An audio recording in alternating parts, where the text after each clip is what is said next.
You're going to rot in here. The only way you're leaving is feet first." My own son's words stabbed at my ears like daggers as he violently shoved me inside the old lake house. The sound of the telephone shattering against the wooden floor was the last thing I heard before the lock turned from the outside. Michael had destroyed my only connection to the outside world, and now I was completely alone. No food, no water, abandoned like an animal in a cage. My heart was pounding so hard I thought it would burst out of my chest. At 66 years old, after giving my entire life for that ungrateful son, I was locked away by his own hands, condemned to die of thirst and hunger while he went off to enjoy a luxury cruise with Claire, his wife, and that horrible mother-in-law who manipulated him so much. But let me tell you how I got here. How the woman who was once the center of a happy family ended up a prisoner of her own blood. My name is Eleanor, and for 40 years, I believed I had built a solid family, full of love and sacrifice. I worked from the age of 18 as a seamstress in a small textile factory downtown. My hands, rough from so much sewing and embroidering, supported our home after my husband left us, when Michael was just 8 years old. From that moment on, he became my reason for living, the engine that drove me to get up before dawn every morning to get to work on time. I remember perfectly the day I decided I would do anything to give my son the life he deserved. It was a rainy Tuesday in October, and Michael came home from school crying because the other kids were making fun of his torn shoes. That night, while he slept, I counted every single dollar I had saved for months to buy myself a new dress money. I immediately set aside to buy him the best sneakers in the store. Seeing his smile the next day was worth more than any piece of clothing I could have ever bought for myself. And so the years went by. Every extra dollar, every hour of overtime, every moment of rest I sacrificed, it was all for him. When he turned 16, I worked double shifts to buy him the motorcycle he wanted so badly. At 21, I mortgaged my small house to pay for his engineering degree at the state university. I never complained, never held it against him. I firmly believed that a mother should give everything for her children, expecting nothing in return but their love and respect. Michael graduated with honors and got an excellent job at a construction firm. I felt like the proudest woman in the world watching him leave for work each morning in his smart suit and leather briefcase. My son is a successful professional.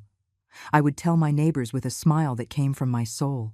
During those first few years after his graduation, our relationship seemed perfect. He visited me regularly, took me out to nice restaurants, and always told me how grateful he was for all my sacrifices. Everything changed when he met Claire. The first time he introduced her to me, something inside me recoiled. It wasn't just her cold, calculating demeanor, but the way she looked at my son, as if he were an investment to be protected from outside influences.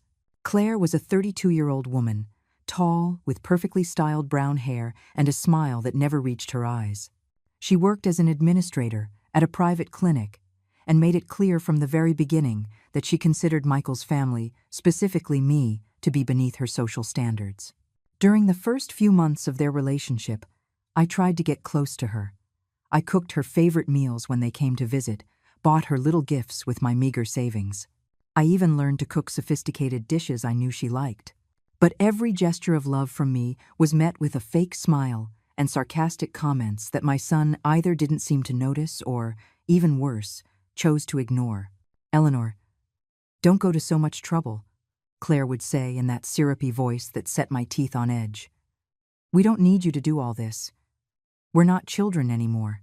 But I could see the disdain in her eyes, the contempt for the old woman who had raised the man she now considered her property. The wedding took place 2 years after they met, in an elegant hall that cost over $20,000. I, who had dreamed for years of the day my son would get married, felt like a stranger in my own family. Claire had organized everything without consulting me, from the guest list to the color of the flowers. When I tried to suggest that perhaps we could include some family traditions that had been important to us, she looked at me as if I had suggested something utterly ridiculous. "Eleanor, dear," she said with that condescension I was beginning to recognize, "this is a modern celebration. I don't think our guests would appreciate those antiquated customs." Michael, who used to defend me from any slight, simply nodded and changed the subject. On the day of the wedding, I sat in the front row wearing a green dress I had bought at a discount store, feeling small and invisible as I watched my son promise forever to a woman who had already begun to push me away. During the ceremony, when the officiant spoke about the importance of family and respect for one's parents, I saw Claire squeeze Michael's hand with a smile that sent a chill down my spine. That night, while clearing the dishes from the small dinner I had hosted at my house for our closest relatives, I overheard a conversation between Claire and her mother in the backyard. "Now that we're married, we need to set some clear boundaries," Claire was saying, in a voice I had never heard her use in front of me. "Michael is too soft with his mother. She thinks she can keep controlling his life. But those days are over." "You're right, darling," her mother replied with a cruel laugh. "Men need their wives to open their eyes about these things. A meddling mother-in-law can ruin a marriage before it even starts." I stood frozen behind the window, each word feeling like a slap in the face. The woman for whom I had made so much effort, whom I had tried to love like a daughter, was already plotting to cut me out of my own son's life. I finished cleaning the kitchen in silence, tears streaming down my cheeks, wondering if Michael knew what his new wife really thought of me, or if he had simply chosen to ignore it to keep the peace in his marriage. That night, for the first time in years, I went to bed with an emptiness in my chest that I didn't know how to fill. The following months confirmed my worst fears. Michael's visits became more and more sporadic, and when he did come, it was always with Claire, and for shorter and shorter periods. The conversations that once flowed so naturally between us became tense and superficial, constantly interrupted by subtle but hurtful comments from his wife. "Michael, don't forget we have that dinner with my parents," Claire would say whenever my son seemed to be enjoying our conversation. Or, even worse, "Honey, your mother looks tired. Maybe we should go so she can rest." As if I were a decrepit old woman who needed to be cared for instead of a vibrant woman who simply wanted to spend time with her son. But what hurt the most was seeing how Michael had begun to change. The loving, considerate son I had raised was transforming into someone distant, someone who seemed ashamed of his humble beginnings and of the mother who had sacrificed everything for him. The first time Michael spoke to me with contempt was on a Sunday afternoon, 3 months after his wedding. I had prepared his favorite meal, the same pot roast he had loved since he was a child, and I was eagerly awaiting his weekly visit. When he arrived, he was alone, which filled me with hope that we would finally have some quality time, just mother and son. But something in his eyes had changed. He was no longer the affectionate young man who would hug me at the door, but a stranger who greeted me with a cold kiss on the cheek and sat at the table as if fulfilling an annoying obligation. "Mom, we need to talk," he said as I served the steaming pot roast onto his favorite plate, the same ceramic plate decorated with red flowers that I had bought to celebrate his 16th birthday. "Claire and I have been talking, and we think it would be better if we started to have more space." His words hit me like a bucket of ice water. "Space? What does that mean, honey?" I asked, my voice trembling despite my efforts to keep it steady. "It means your constant visits are affecting our marriage," he replied, without even looking me in the eye, focused on stirring his food as if it were the most important task in the world. "Claire feels like we don't have enough privacy as a couple because I'm always coming over here." I sat down across from him, my legs shaking. "Michael, you only come once a week. How can that affect your marriage?" "I just want to see you, to spend time with you. You're all I have." "That's exactly the problem," he exploded, dropping his fork on the table with a clatter that made the salt shaker jump. "I'm all you have. Don't you realize how smothering that is? I'm 30 years old, Mom. I can't keep being responsible for your happiness." His words were like daggers piercing my heart. The son I had worked day and night for whom I had given up any chance of remaking my life after his father left us, was telling me that I was a burden on his existence. "I never asked you to be responsible for my happiness," I replied, my voice breaking. "I only asked you to love me the way I've always loved you. Is that too much to ask?"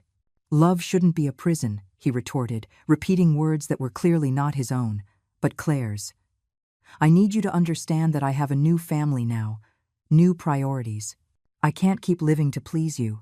That afternoon, Michael left without finishing the meal I had prepared with so much love. I was left alone in my small kitchen, staring at the full plate of food growing cold, feeling something inside me break forever. For the first time in my life, I wondered if it had been worth sacrificing so much for someone who now saw me as a nuisance. The following weeks were a silent agony. Michael made good on his threat to space out his visits. What had once been a sacred Sunday appointment became sporadic appearances every 2 or 3 weeks, always with Claire and always in a hurry to leave. During those visits, she made sure to control every conversation, interrupting any moment of intimacy between my son and me, with comments about their plans, their trips, their new upper-class friends. "Michael and I are thinking of buying a bigger house," Claire announced during one of those visits, while sipping the coffee I had specially prepared with imported beans that had cost me $30.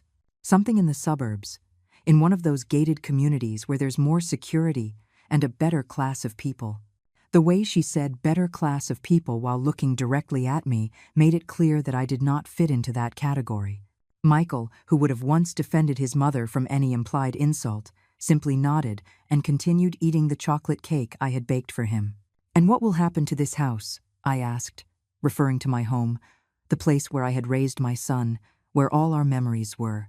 "Well, it's yours, Mom," Michael replied indifferently. "You can do what you want with it. We won't need it anymore." Those words were like a slap. The house he had considered his home for 30 years was now just a place he wanted to get rid of, an uncomfortable reminder of his humble past that didn't fit with his new upper-middle-class life. But the worst was yet to come. Just when I thought my relationship with my son had hit rock bottom. Claire had gotten a promotion at the clinic where she worked, and to celebrate, they hosted a dinner at their new house, that modern mansion in the exclusive gated community they boasted so much about. I was not invited. I found out by chance when I called Michael to ask if he could take me to the doctor. I had an irregularity in my routine tests and was scared. "I can't, Mom," he said in a cold voice I didn't recognize. "Claire has an important dinner with people from work. It's very important for her career." "But can't you take me before the dinner?" I insisted, feeling desperation creep in. "It would only be an hour at the clinic.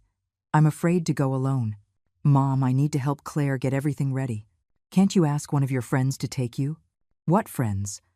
For so many years, I had been so focused on him, on his education, on his well-being, that I had neglected my own social life. Most women my age were busy with their grandchildren, their husbands, with lives they had built more balanced than mine. I hung up the phone and sat in my living room for hours, looking at the photographs of Michael that covered the walls. There he was at 5, in his first school uniform that I had washed and ironed so carefully every day. There he was at 12, proudly holding the medal he had won in the math competition, the same competition for which I had paid for extra tutoring by working weekends. There he was at 18, graduating from high school with honors, the day I thought all my sacrifices had been worth it. The next day, I went to the doctor alone. The results were benign, thank God, but the experience of sitting in that waiting room all by myself, surrounded by other women accompanied by their children or husbands, made me feel the deepest loneliness of my life. When I called Michael to give him the good news, his response was a curt, "That's good, Mom," before quickly changing the subject to tell me how successful Claire's dinner had been and how they had impressed all the important guests. It was then that I began to understand that I had lost my son forever.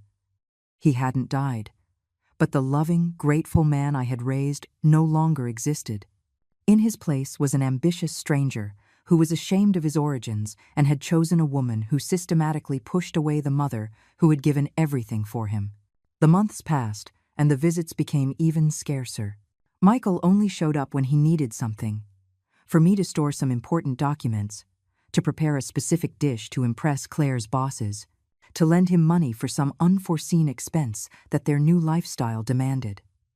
"Mom, could you lend me $5,000? He asked during one of his rare visits. "It's for a down payment on a new car. Claire's broke down and she needs something more elegant for her job." $5,000 was almost all of my savings, the money I had saved penny by penny over the years in case of a medical emergency or a major home repair. But, as always, I couldn't say no to my son. "Of course, honey," I replied, my heart sinking. "When do you need it?" "Tomorrow would be perfect," he said with a smile that for a moment reminded me of the sweet boy he used to be. "I promise I'll pay you back in 3 months." That promise was never kept. Every time I mentioned the loan, Michael had a new excuse. Unexpected expenses for the new house, a work trip Claire needed to take, car repairs that had ended up being more expensive than planned. The day I hit bottom was a gray Tuesday in November, exactly 8 months after the loan he never repaid.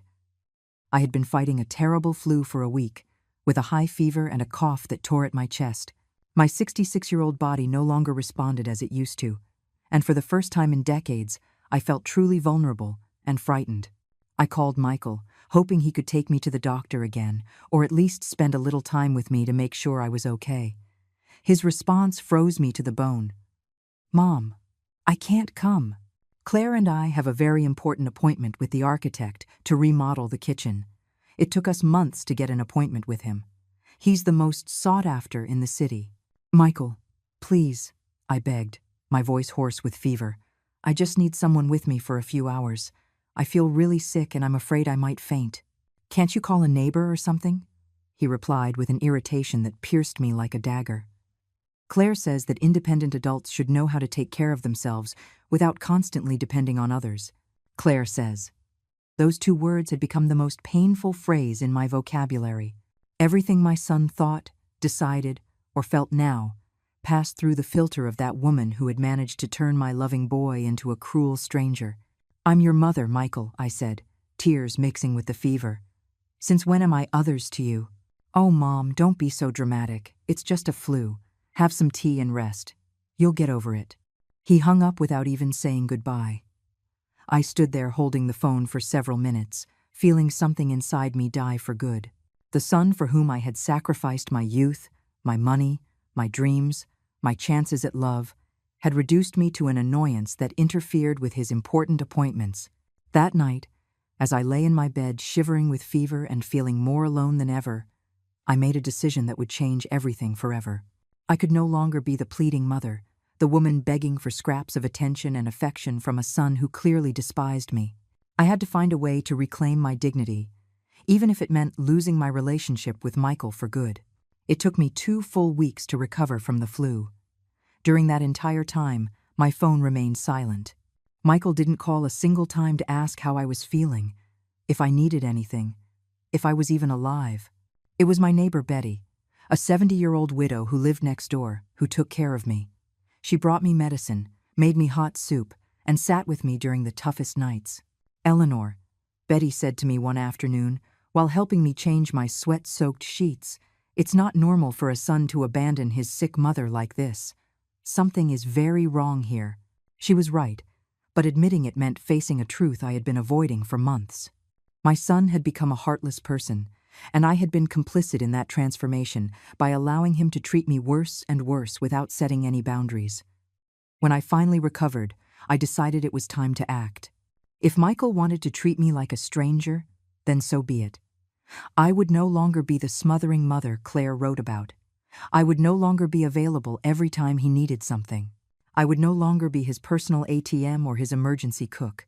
The first test came 2 weeks later, when Michael called as if nothing had happened. "Mom, could you make me that lasagna that Claire loves so much? Her parents are coming for dinner, and I want to impress them with a home-cooked meal." For the first time in 30 years, I said no. "I'm sorry, Michael, but I can't. I have other plans." The silence on the other end of the line was so long I thought the call had been disconnected. "Other plans?" he repeated. His tone of disbelief would have been comical if it weren't so pathetic. "What kind of plans could you possibly have?" "My own," I replied with a firmness that surprised even me. "I'm no longer available every time you need me, especially after you didn't care if I was dead or alive during my illness." "What are you talking about? It was just a flu. A flu that could have killed me, and you didn't even call to check on me." "Claire told me it was better to give you space to recover without pressure," he lied shamelessly. "Claire says, Claire thinks, Claire believes." I finally exploded. "When are you going to start thinking for yourself, Michael? When are you going to remember you have a mother who loves you?" "Don't start with your drama," he yelled back. "If you don't want to help me with a simple meal, that's fine. But don't come at me with emotional blackmail." He hung up violently, leaving me trembling, but, for the first time in months, feeling something akin to relief. The next few days were strange. On one hand, I felt guilty for denying my son something, but on the other, I experienced a sense of freedom I hadn't felt in years. I didn't have to watch the phone, waiting for his sporadic calls. I didn't have to emotionally prepare myself for his cold, calculated visits. For the first time in a long time, my house was truly my own. I used that freedom to reconnect with Betty and a few other neighbors I had neglected during my years of obsessing over Michael. I started taking walks in the afternoons, tending to my small garden, reading the books I had accumulated but never had time to enjoy. Slowly, very slowly, I began to remember who I was before I became solely Michael's mother. But my son was not willing to accept this new version of me. 3 weeks after our phone altercation, he showed up at my door unannounced, accompanied by Claire, and with an expression of fury I hadn't seen since his teenage years. "We need to talk," he said, pushing past me into the living room without waiting for an invitation. Claire followed him, wearing a purple outfit that probably cost more than my monthly salary when I worked at the factory. "Of course, make yourselves comfortable," I said sarcastically, but decided to remain calm. "How can I help you?" "You can start by explaining what's gotten into you lately," Michael said, sitting on the armchair where he used to curl up as a child for me to read him bedtime stories. "First you hang up on me, then you refuse to help me with a simple meal, and now the neighbors are saying you're bad-mouthing us." "Bad-mouthing you?" I asked, genuinely confused. "What have I supposedly said?" "Betty told her sister, and her sister told the lady at the market, that you said I was an ungrateful son who abandoned his sick mother." Claire intervened with a voice that feigned concern but dripped with venom. "Do you realize the damage that could do to Michael's reputation at work?" I was flabbergasted.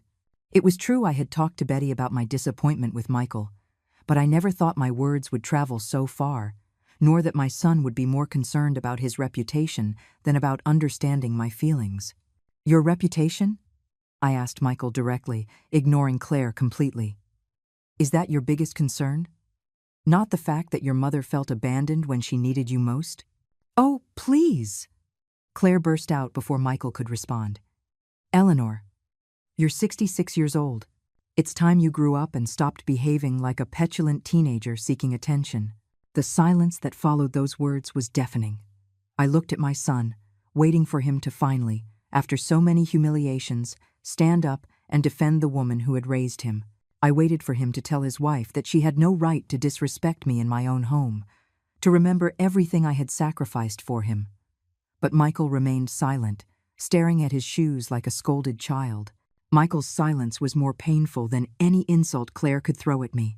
In that moment, seeing my 30-year-old son sit there like a coward while his wife attacked me in my own house, I understood that I had definitively lost the boy I had raised with so much love. "I see you have nothing to say," I said directly to Michael, feeling the rage begin to replace the sadness I had carried for months. "I see you're going to let me be disrespected in my own home without lifting a finger to defend me." He finally looked up, but his eyes held no guilt or regret, only annoyance. "Mom, Claire isn't disrespecting you. She's just telling you the truth you need to hear. You can't keep living as if you're the victim of everything." "The victim?" I stood up, feeling all the frustration accumulated over the years begin to boil in my veins. "Am I the victim for expecting a minimum of respect from my own son? For wanting you to care if I was dead or alive when I had a 104-degree fever?" "It was just a flu," he shouted, also getting to his feet. "You couldn't expect me to cancel my entire life for a simple flu." "It wasn't a simple flu. It was your sick and scared mother asking her only son to take her to the doctor," I yelled back, feeling tears of rage roll down my cheeks. "It was the woman who worked double shifts to pay for your college, who mortgaged her house to give you a career, who gave up any chance of being happy so you could have everything you wanted. Nobody asked you to do that." His response hit me like a punch to the gut. "Nobody asked you to sacrifice your life for me. Those were your decisions." For a moment, the world stopped around me. My own son, the man for whom I had given everything, was telling me that my sacrifices had not only been unnecessary, but unwanted, that everything I had done out of love had been a gigantic mistake that he now held against me. "You're right," I said, my voice eerily calm despite the storm raging inside me. "Nobody asked me to sacrifice my life for you. Those were my decisions. Stupid decisions made by a woman who believed a mother's love meant giving everything and expecting nothing in return. Claire smiled with satisfaction, clearly enjoying the spectacle of me being destroyed by my own son's words. "I'm glad you finally understand," Michael continued, cruelly encouraged by what he interpreted as my surrender. "Now, maybe you can start living your own life instead of trying to control mine." "Oh, I'm going to live my own life," I assured him, a strange calm washing over me. "In fact, I'm going to start right now." I walked to the small table where I kept my important documents and pulled out the paper I had been avoiding for months, the will I had drafted years ago, in which Michael was the sole beneficiary of everything I owned. "You know what, son?" I said, holding the document in front of him. "You're right. My sacrifices were my decisions I now deeply regret making. But this house, these savings, this inheritance you were going to receive, these are also my decisions." Michael's eyes fixed on the paper with an expression I couldn't quite read. "What are you doing?" "I'm making a new decision," I replied, walking over to the paper shredder I had recently bought to get rid of old documents. "I'm deciding that I no longer want a son who despises me to inherit anything from the stupid woman who sacrificed everything for him." "Mom, wait!" he shouted, lunging toward me as I slowly fed the will into the machine. But it was too late. The document disintegrated into thin strips that fell into the bin like confetti celebrating my liberation. "What did you just do?" Claire asked, her sharp voice betraying her real concern for the first time. Until that moment, she had been just the cruel wife enjoying the family drama, but now she realized she had just lost a considerable inheritance. "I just did what my son asked me to do," I replied with a smile that came from my soul. "I just stopped making decisions based on a love that is clearly not reciprocated." Michael was pale, staring at the remains of the will as if he couldn't believe what he had just witnessed. "Mom, you can't. You can't do that. This house, your savings. I'm your only son." "Exactly," I said, feeling a strength I didn't know I possessed. "You are my only son, and you just told me that all my sacrifices for you were mistakes that nobody asked for. So now, I'm going to correct those mistakes." "You're crazy," Claire yelled, completely losing her composure. "You can't disinherit your own son just because you had an argument." "An argument?" I looked at her with a calm that astonished me. "Claire, dear, this isn't an argument. This is the result of months of humiliation, contempt, and abandonment. This is what happens when you treat someone like dirt for so long that they finally decide they deserve better." "Mom, please," Michael pleaded, approaching me with his hands outstretched as if trying to calm a wild animal. "You're acting on impulse. You're angry and you're not thinking clearly." "On the contrary," I replied, backing away from him. "For the first time in years, I am thinking with perfect clarity. I'm realizing that raising an ungrateful son was my biggest mistake, but it doesn't have to be my permanent one." "You can't talk to your mother like that," Claire yelled at Michael, but no longer from a place of moral superiority, but from the panic of seeing a fortune disappear before her eyes. "Say something, fix this." The irony was delicious. The same woman who had spent years poisoning my son against me, who had encouraged every one of his cruelties, was now demanding that he treat me well because their financial future was at stake. "How interesting," I said, watching the growing desperation on both of their faces. "For months, Claire, you've been telling my son that I was a toxic, controlling mother who needed to learn to be alone. And now that I'm finally taking your advice, you realize it might not have been such a good idea after all." "Eleanor, I never, ever said those things." She lied shamelessly, but her trembling voice betrayed her. "Of course you did. And my son, instead of defending himself or his mother, chose to believe every one of your venomous words. He chose to treat me like a nuisance instead of the woman who gave him life and paid for the education he now uses to earn the money you both love to spend." Michael sank back into the armchair, his head in his hands. For a moment, just one moment, I saw a flash of the vulnerable boy he used to be, and my heart almost broke. Almost. "Mom," he said in a small voice, "I know I've been difficult lately. I know maybe I haven't been the son you expected. But you can't punish me like this. We're family." "Family?" I repeated the word as if hearing it for the first time. "Do you know what that word means, Michael?" It means being there when the other person needs you. It means mutual respect. It means not allowing anyone, not even your wife, to humiliate the person who gave you life. I can change, he mumbled. But his words sounded hollow even to himself. No, I replied with a firmness that surprised me. I'm no longer interested in whether you can change.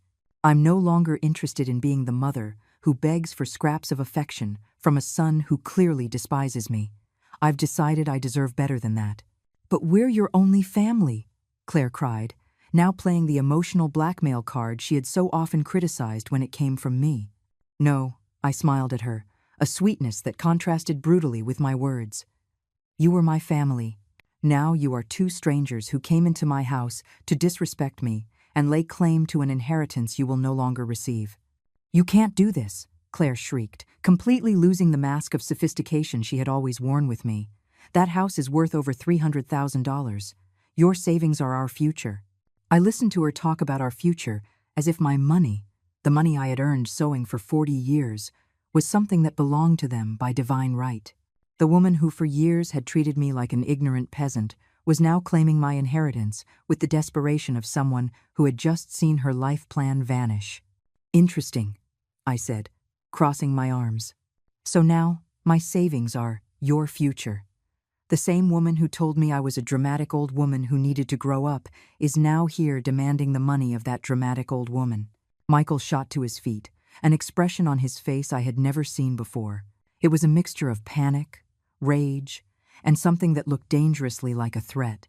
Mom, you're going to reverse this right now, he said in a low, controlled voice that reminded me of his father in his worst moments.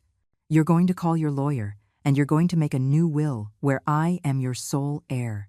Or what? I asked, feeling a strange calm in the face of his threatening posture.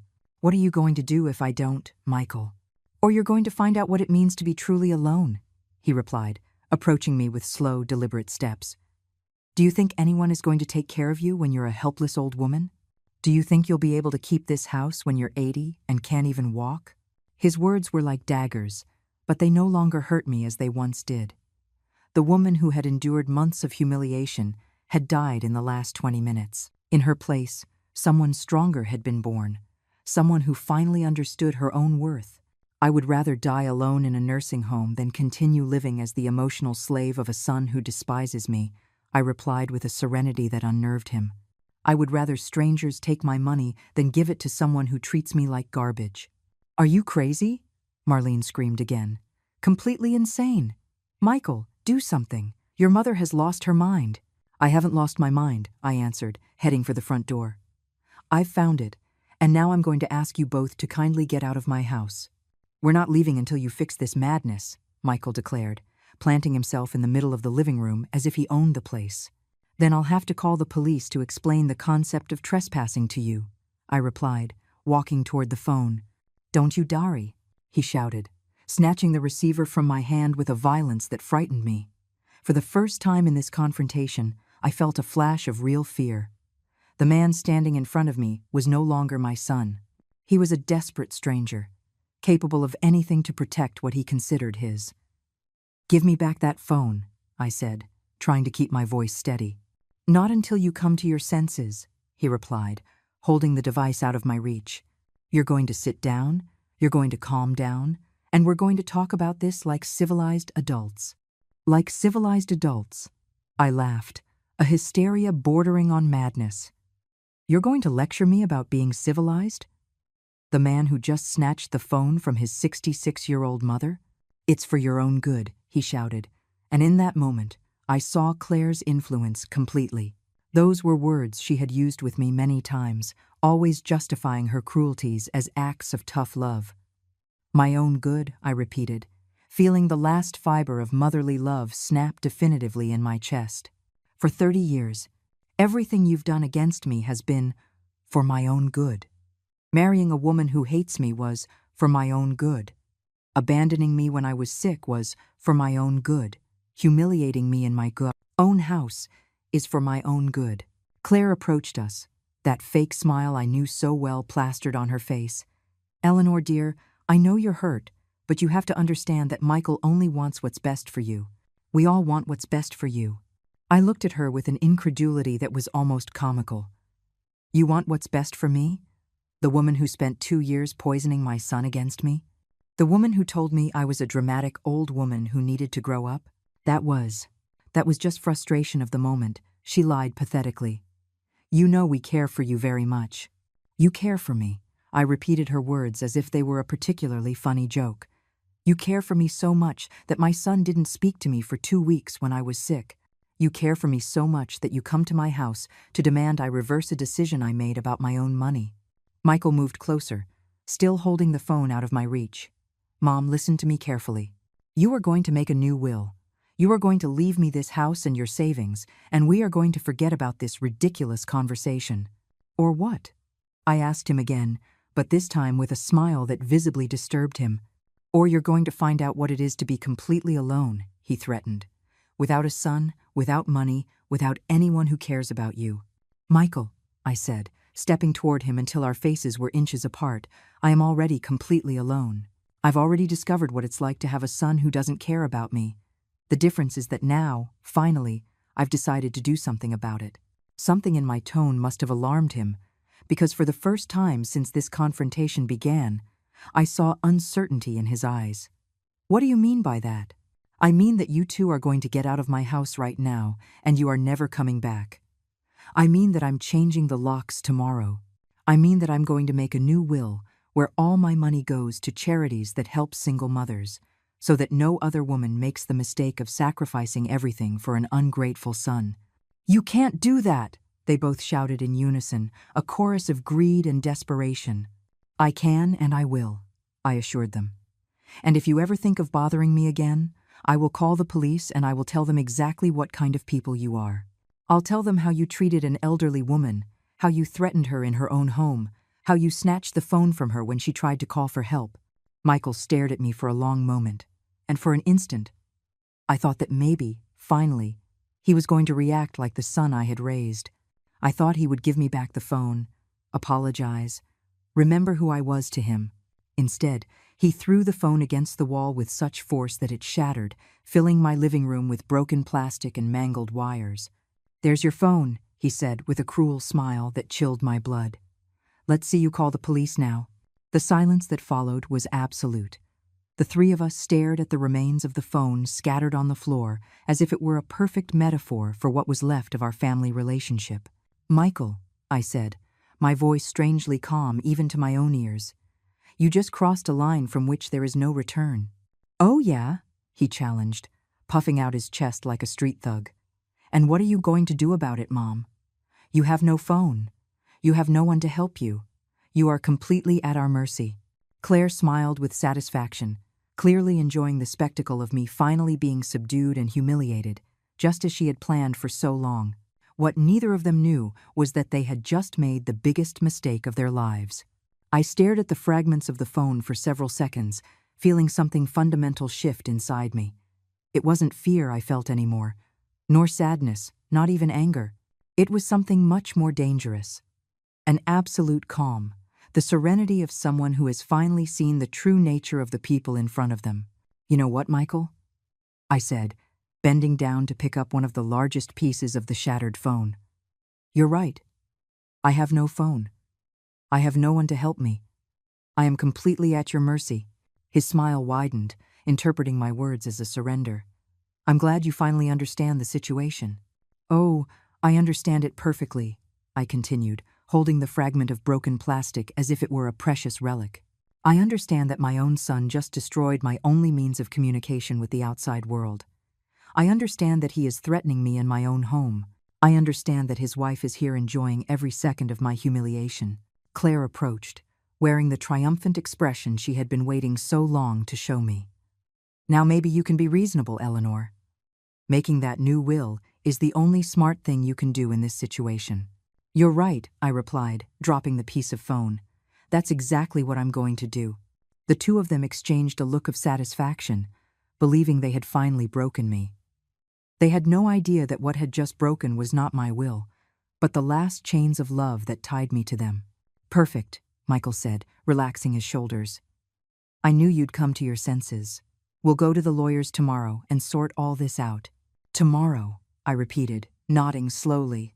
Of course, tomorrow. And in the meantime, Claire added with that venomous smile, perhaps you should reflect on how you've been behaving lately. A little humility would do you good.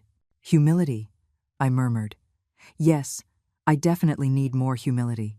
Michael headed for the door, clearly pleased with the outcome of his intimidation.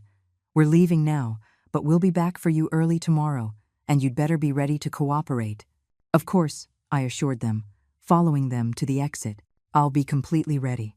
Claire paused in the doorway and looked at me with that perfected condescension. Eleanor, I know this has been difficult for you, but one day you'll thank us for opening your eyes. Sometimes, tough love is the only thing that works.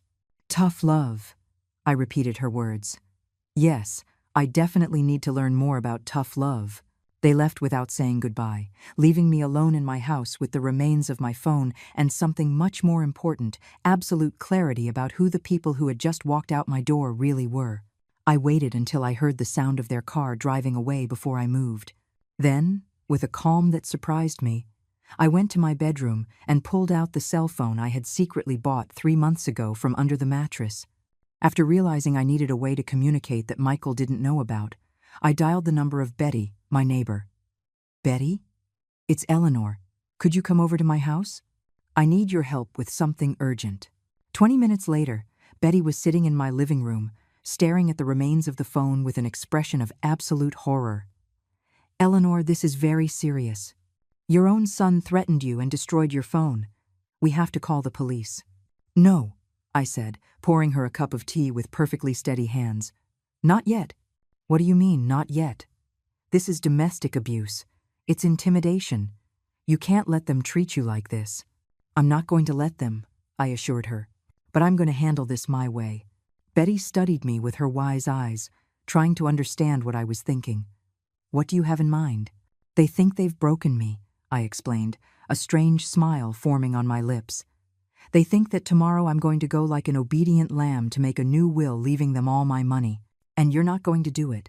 Oh yes, I am, I said, my smile widening. But it's not going to be the will they're expecting. I explained my plan to Betty, who at first tried to dissuade me, insisting it was too risky. But when I told her all the details of how they had treated me over the last few months, when she saw the remains of the phone and truly understood what had happened that afternoon, her expression changed completely. Are you sure you want to do this? She finally asked. I've never been more sure of anything in my life, I replied. For 30 years I've let them treat me badly for fear of losing my son's love. But today, I realized that love was lost a long time ago. What's left isn't love. It's habit, convenience, and greed. Betty nodded slowly. What do you need me to do? I need you to be my witness, I said. I need you to see exactly how they behave with me, so that when this is all over, you can testify to what really happened. I couldn't sleep that night, but it wasn't from fear or anxiety. It was from the strange sense of freedom I was experiencing. For the first time in decades, I was going to take complete control of my life. I was going to show Michael and Claire that they had completely underestimated the woman they thought they had tamed. At 6 o'clock the next morning, I called the lawyer who had drafted my original will. I explained that I needed to make some urgent changes and asked him to come to my house that morning before Michael and Claire arrived. Are you sure about these changes, Mrs. Miller? The lawyer asked after reviewing the new instructions I had given him. They are quite drastic. Completely sure, I confirmed, signing each page with a determination I hadn't felt in years. And I want it to be absolutely clear that I am making these decisions of sound mind, without coercion of any kind. Understood. The documents will be filed immediately. At 10 o'clock in the morning, just as they had promised, I heard Michael's car pull up in front of my house. Betty was hidden in the kitchen, from where she could hear everything that happened in the living room. My cell phone was recording, hidden among the sofa cushions. I opened the door before they knocked, with a perfectly acted expression of resignation. Good morning, I said in a submissive voice. I was waiting for you. Michael entered with the conqueror's arrogance he had shown the night before. Perfect. I see a night of reflection helped you understand things. Yes, I murmured, keeping my gaze low. I understood perfectly. Claire studied me with suspicion, as if sensing something wasn't quite right, But the defeated woman act I was performing seemed to convince her. "Did you call the lawyer?" Michael asked. "He already came," I informed them. "The new will is already done." The two exchanged a look of absolute triumph. They had won, or so they thought. "Excellent," Claire said, sitting on my sofa as if she owned the house. "And what does it say exactly?" I showed them a copy of the document, watching their eyes light up as they read the first few lines. What they didn't know was that what they held in their hands was a fake copy, prepared specifically for this moment. "Perfect," Michael murmured, reading about his complete inheritance. "I knew you'd come to your senses." "Yes," I said, feeling the adrenaline start to course through my veins. "I came completely to my senses." "Now that this is settled," Claire said, tucking the fake copy of the will into her purse like a trophy, "we need to talk about some other practical matters." "What kind of matters?" I asked, perfectly maintaining my act of a submissive, defeated woman. "Well," Michael intervened, settling into the armchair as if he were the new owner of the house, "now that we know this property will eventually be ours, Claire and I have been thinking that maybe it would be better if you moved to a place more appropriate for your age." "Appropriate for my age?" I repeated, feeling the rage begin to boil in my veins but keeping my voice calm. "Yes, Mom. A place where you can get the care you need. An assisted living facility, perhaps. Something with medical staff available 24 hours a day." Claire nodded enthusiastically. "We've been looking into some very nice options. Places where you can socialize with people your own age, where you won't have to worry about maintaining this big house." "I see," I murmured, clenching my fists behind my back. "And when would I have to make this transition?" "Well," Michael said, exchanging another knowing glance with his wife, "we were actually thinking the sooner, the better. This house needs some major renovations if we're going to sell it for what it's really worth." "Sell it?" I looked at them with feigned confusion. "But I thought you wanted it for yourselves." "Oh no," Claire replied with a laugh that made my teeth grind. "This house is too old, too small for our needs. But the land is excellent, great location. With the right renovations, or better yet, tearing it down and building something modern, we could get almost $700,000. There it was. The complete, ruthless truth. Not only did they want to kick me out of my own home, but they planned to erase every trace of the life I had built here, every memory of the years I had spent raising my son within these walls. $700,000, I repeated slowly. "That's a lot of money." "Exactly," Michael confirmed. "And with your savings, which according to the will amount to $150,000, we'd be looking at over $500,000. That's enough for Claire and me to buy our dream house in the best neighborhood in the city." "Your dream house," I murmured, each word like a slap. "And me? Where do I fit into these dreams?" "You'll be perfectly cared for at the facility," Claire assured me with that perfected condescension. "You'll have everything you need. Food, a roof over your head, medical care. What more can a woman your age ask for? What more can she ask for? Maybe respect, maybe gratitude. Maybe for the son I sacrificed my entire life, for not to treat me like an old piece of furniture to be disposed of." "And when would all of this be ready?" I asked, still keeping up my act. "Actually," Michael said, looking at his wife as if for permission to continue, "we've already made some calls. There's a very nice facility on the outskirts of the city that has an immediate opening. We could take you tomorrow to see it." Tomorrow. The speed with which they had organized my banishment left me breathless. "Isn't that a bit rushed?" "Mom," Michael said with the forced patience one uses with difficult children, "the longer we wait, the harder it will be for you to adjust. It's better to make the change quickly, like ripping off a Band-Aid." Like ripping off a Band-Aid. That was the metaphor my son had chosen to describe the moment he would uproot me from my home, my memories, everything that had been my world for 4 decades. "Besides," Claire added, "we've already contacted some contractors to come and evaluate the property. One of them can come next week, but we need the house to be available."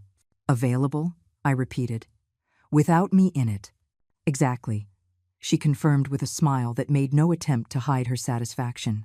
I stood in silence for several minutes, pretending to process all the information they had given me. In reality, I was savoring every second of this conversation, recording every cruel word, every ruthless plan, every display of the greed and contempt they had been hiding behind their masks of filial concern. "You know what?" I said finally, rising from the sofa with deliberately slow movements. "I think you're right. I think it's time I accepted the reality of my situation." The two of them visibly relaxed, interpreting my words as the total surrender they had been seeking. "I'm glad to hear you say that," Michael said, also standing up. "I know it's difficult, but you'll be happier this way in the end." "Happier," I nodded. "Yes, I'm definitely going to be happier." "So we'll go see the facility tomorrow?" Claire asked, already pulling out her phone to make some kind of arrangement. "Tomorrow," I confirmed. "But first, there's something I need to show you. Something important I found when I was organizing my things for the move." "What is it?" Michael asked with sudden interest. "It's in the basement," I explained, heading for the door that led to the stairs. "It's something that belonged to your grandfather, something I thought you'd like to have as a family keepsake." Curiosity got the better of any caution they might have had.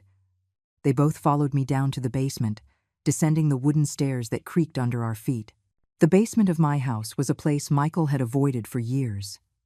As a child, he had an irrational fear of dark, enclosed spaces, and as an adult, he had simply decided he had no reason to go down there. What he didn't know was that I had turned that space into my private sanctuary, the place where I kept all my most precious memories and a few other items I had been collecting over the years. "It's a little dark," I said, turning on the stairway light but leaving the rest of the basement in shadow. "Watch your step." We reached the bottom of the stairs and I switched on the main light. The basement lit up, revealing what I had been preparing for months without their knowledge. "What is all this?" Claire asked, looking around with a mixture of confusion and alarm. The walls were covered with photographs, documents, and newspaper clippings, but they weren't normal family memories. They were evidence. Photographs of the bruises left after the times Michael had pushed me during our arguments. Copies of bank statements showing all the loans he had never repaid. Recordings of conversations where he and Claire spoke contemptuously of me, thinking I couldn't hear them. "This is my archive," I explained, with a calm that contrasted brutally with the growing panic on their faces. "Everything you've done, everything you've said, everything you've planned, it's all here." Michael walked over to one of the walls, reading some of the documents with a pallor that gave me immense satisfaction. "Mom, what is this? Why? Why did I document everything?" I finished his question. "Because I knew that eventually I would need proof of who you two really are." Claire had found the transcripts of some of her cruelest phone conversations. Conversations I had secretly recorded over the last few months. "This is illegal," she shouted, holding the papers with trembling hands. "You can't record private conversations." "Actually, I can," I informed her. "In my own home, I have the right to record any conversation. And considering I was documenting emotional and financial abuse, any court would find it completely justified." The silence in the basement was deafening. Michael and Claire moved between the evidence-covered walls like zombies, reading transcripts of conversations where they had planned my future without consulting me, looking at photographs that documented every humiliation, every moment of contempt they had made me suffer. "This over here," I said, pointing to a particular section of the wall, "is all the times you asked me for money and never paid back a single cent. In total, you owe me $47,000. Michael approached the documents, his face growing paler by the second. "Mom, those weren't loans. They were family help." "Family help." I laughed with a bitterness that came from my soul. "Is that what you call theft now? Because I have recordings of you here promising me you would pay back every cent." Claire had found the most compromising photographs, images of her going through my drawers without permission during her visits, documents proving she had been investigating the value of my property without my knowledge, even screenshots of her text messages making fun of me with her friends. "How did you get this?" she asked, her voice trembling with pure rage. "Your mistake, Claire dear, was completely underestimating the dramatic old woman you thought you had tamed," I replied. "Turns out this old woman learned how to use security cameras, recording apps, and many other modern tools during the months you thought she was losing her mind." In the center of the basement was a table with something neither of them had noticed until that moment, an open laptop with an active video call. "What is that?" Michael asked, approaching the screen. "Oh, that," I said with a smile that came from my heart. That's my life insurance. For the last 20 minutes, everything we have talked about up here and down here has been broadcast live to several very important people. The screen showed multiple video windows, a lawyer specializing in elder abuse, a social worker, Betty from my kitchen, and, to my ultimate satisfaction, Mark, my neighbor, who worked as an investigative journalist for the local newspaper. "Eleanor," the lawyer exclaimed from the screen. "Are you okay? Do you need us to call the police?" "I'm perfectly fine," I replied, never taking my eyes off the faces of absolute horror on Michael and Claire. "In fact, I've never felt better." "Turn that off!" Claire screamed, lunging for the computer. But I was faster and snapped it shut before she could reach it. "Too late," I informed her. "Everything is already recorded and saved in multiple locations. Your plans to put me in a home, your comments about demolishing my house, your confession about the $700,000 you expect to make from my property. Everything." Michael sank into an old chair I had in the basement, his head in his hands. "Mom, what have you done?" "What I should have done months ago," I replied. "Protected myself from you too." "You can't use any of this," Claire yelled, waving the papers she had been reading. "They're private conversations. It's an invasion of privacy." "My dear," I said with infinite patience, "documenting abuse is not an invasion of privacy. It's survival." I walked over to another section of the wall, where I had hung something that filled them with even greater terror: copies of recent legal documents. "These here are particularly interesting," I continued. "They are the lawsuits I'll be filing next week. One for financial elder abuse, another for intimidation and threats, and this last one for property damage for the phone you destroyed yesterday." "You're crazy," Michael yelled, jumping to his feet. "I'm your son. You can't sue your own son." "My son?" I looked at him with a coldness that made him recoil. "My son died months ago, Michael. The person standing in front of me is a stranger who threatens me, destroys my property, plans to steal my inheritance, and put me in a home against my will." Tears started to roll down my cheeks, but they weren't tears of sadness. They were tears of liberation, of justice, of a satisfaction I had been waiting too long to feel. "But that's not all," I continued, moving toward the most important document of all. "This here is my favorite." I showed them a copy of the real will, the one I had signed that morning with the lawyer. "Remember the will I showed you upstairs? It was a fake. This is the real one." Michael snatched the document from my hands, reading it with a desperation that gave me more pleasure than I had felt in years. "This can't be," he murmured, reading line by line. "You can't have done this." "What does it say?" Claire asked, trying to read over her husband's shoulder. "It says, I inform them with a radiant smile that all my property and my savings will go to a foundation for single mothers struggling to educate their children. It says that not a single cent will go into the hands of people who treat the elderly like trash." Claire turned completely pale.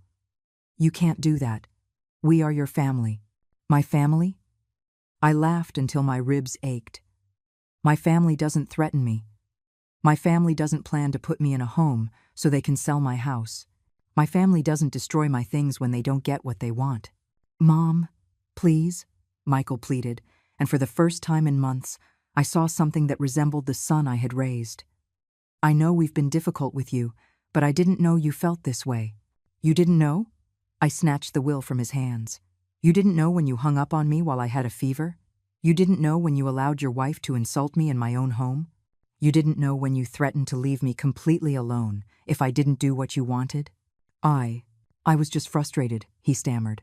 "I didn't mean those things. But you said them, and you meant them. And for months, you treated me as if I were a nuisance you had to tolerate until you could finally get rid of me."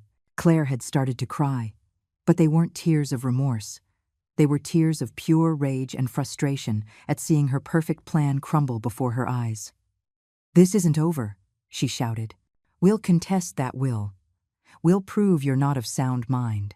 "Go ahead," I said, stepping toward her until we were face to face. "Try to prove I'm not of sound mind. Try to explain to a judge why a woman who meticulously documented months of abuse and neglect doesn't have the right to decide what to do with her own money." The silence that followed was absolute.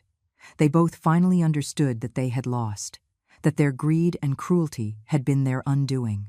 Besides, I added, heading for the stairs, you forget that all of this is going to be in the newspaper next week. Mark already has all the material he needs to write a very interesting article about elder abuse in middle-class families. Your names, your photographs, your own words describing your plans for me. You can't do that, Michael yelled, following me up the stairs. That will ruin my career. You should have thought of that before you threatened your mother, I replied without looking back. We reached the main floor of the house, where Betty was waiting for us with a look of absolute satisfaction on her face. How did it go? She asked, though the devastated expressions on Michael and Claire's faces had already given her the answer. Perfectly, I replied. I think our guests are ready to leave now. Michael and Claire stood in my living room like statues, processing the magnitude of what had just happened to them. All their arrogance had vanished, replaced by a desperation that would have made me pity them if I hadn't been savoring every second of their destruction. Mom, Michael said in a broken voice I hadn't heard since he was a child, there has to be a way to fix this. We're family. We can find a solution. A solution? I looked at him with a calm that contrasted brutally with his panic. The only solution was for you to treat me like a human being. You had that chance for months, and you wasted it every single day. Claire had started pacing in circles, muttering to herself about lawyers and legal options, completely unable to accept that they had been defeated by the dramatic old woman they had so underestimated. Eleanor, she finally said, trying to regain some of her former composure, I know we've had our differences, but this is too extreme. You're destroying your own family. I didn't destroy anything, I replied. You two destroyed this family the day you decided my love was a burden and my money was your right. I'm just documenting the destruction you already caused. Betty stepped closer to me and put a protective hand on my shoulder. Eleanor, I think it's time for them to go. The police are on their way to take a formal report about the intimidation and the broken phone. The police? Michael turned even paler. Mom, please, don't do this. My job, my reputation, it will all be ruined. Your reputation, I repeated his words with genuine disbelief. To the very end, all you care about is your reputation. Not the pain you caused me. Not the years I wasted loving you unconditionally. Just your precious reputation. It's not just that, he shouted, and for a moment I saw a flash of the violent temper he had shown the day before. It's my whole life, my career, everything I've worked for. Everything you've worked for, I murmured, glancing out the window where I could see the flashing lights of a police car approaching down the street. You mean the career I paid for with my savings? The job you got thanks to the education I financed by working double shifts? The sound of the sirens grew louder, and both Michael and Claire instinctively moved toward the door, like frightened animals seeking an escape. Don't leave just yet, I said with a smile that must have been terrifying. I want you to stay and meet the officers. I want you to explain personally why you thought threatening a 66-year-old woman was a good idea. The police knocked on the door at exactly 3 o'clock in the afternoon. 2 young officers listened to my story with a seriousness that filled me with satisfaction. Betty corroborated everything she had witnessed, and the audio recordings I had made were accepted as preliminary evidence. Ma'am, one of the officers said after taking all the information, do you want to press formal charges against your son and daughter-in-law? I looked at Michael, who was sitting on my sofa with his head in his hands, completely defeated. For a second, just a second, I felt a flicker of the motherly love that had defined my life for so many years. Then I remembered his words from the day before. Nobody asked you to sacrifice your life for me. I remembered the cruel smile with which he had destroyed my phone. I remembered the plans they had made to put me in a home without consulting me. Yes, I replied to the officer in a firm voice. I want to press formal charges. The legal process that followed was exactly as devastating as I had expected. The local newspapers covered the story in great detail, especially after Mark published his investigative article titled The Cost of Contempt, When Children Become Predators. The company where Michael worked fired him after the scandal reached his supervisors. Claire lost her position at the clinic when the board decided that a person involved in elder abuse was not appropriate for a medical environment. But what gave me the most satisfaction wasn't their professional ruin, but something much simpler and more personal. One afternoon, 3 months after all the legal drama, Michael showed up at my door. He was alone, without Claire, with a defeated expression that would have broken my heart under other circumstances. "Mom," he said when I opened the door, "can we talk?" I looked at him for a long moment, studying his gaunt face, his deep dark circles, the way he had aged years in just a few weeks. "No," I replied simply. "We can't." "Please," he begged, and tears started to roll down his cheeks. "I've lost everything. My job, my reputation, my marriage. Claire left me last week. I have nothing. Now you know how it feels," I said with absolute calm. "Now you know what it's like to lose everything because of someone who supposedly loves you. Mom, I'm sorry. I'm sorry for everything. I know I was terrible to you. I know you didn't deserve any of what we did to you. But I'm your son. There has to be some way to fix this." For a moment, I felt the familiar temptation to comfort him, to open my arms and forgive everything as I had done so many times before. But then I remembered something I had learned during these months of freedom. Forgiveness without consequences isn't love. It's cowardice. "Michael," I said, keeping the door partially open, "for 30 years, I forgave you every cruelty, every slight, every moment you treated me as if I were less important than anything else in your life. I forgave you because I thought that's what loving mothers do." "Exactly," he exclaimed, trying to step closer. "You're my mother. You love me." "I loved you." I corrected him. "I loved the sweet boy who used to hug me when he had nightmares. I loved the ambitious young man who promised me that one day he would pay me back for everything I had sacrificed for him. But that boy, that young man, they died a long time ago. The person standing in front of me is a stranger who chose greed over love, who chose cruelty over gratitude. I can change," he cried desperately. "I can be the son you want again." "I don't want you to change for me," I said, beginning to close the door. "If you ever change, let it be for yourself, because you realize that the person you became is despicable. But it's no longer my responsibility to fix you. Mom, please." He put his foot in the door, preventing me from closing it completely. "You can't abandon me like this. I'm your only son." "No," I replied with a firmness that surprised even me. "You abandoned me. I'm just officially acknowledging something that happened months ago." I gently but firmly pushed his foot away and closed the door.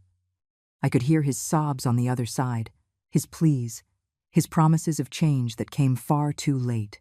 I stood on the other side of the door for several minutes, listening as the man who had once been my reason for living completely fell apart on my porch.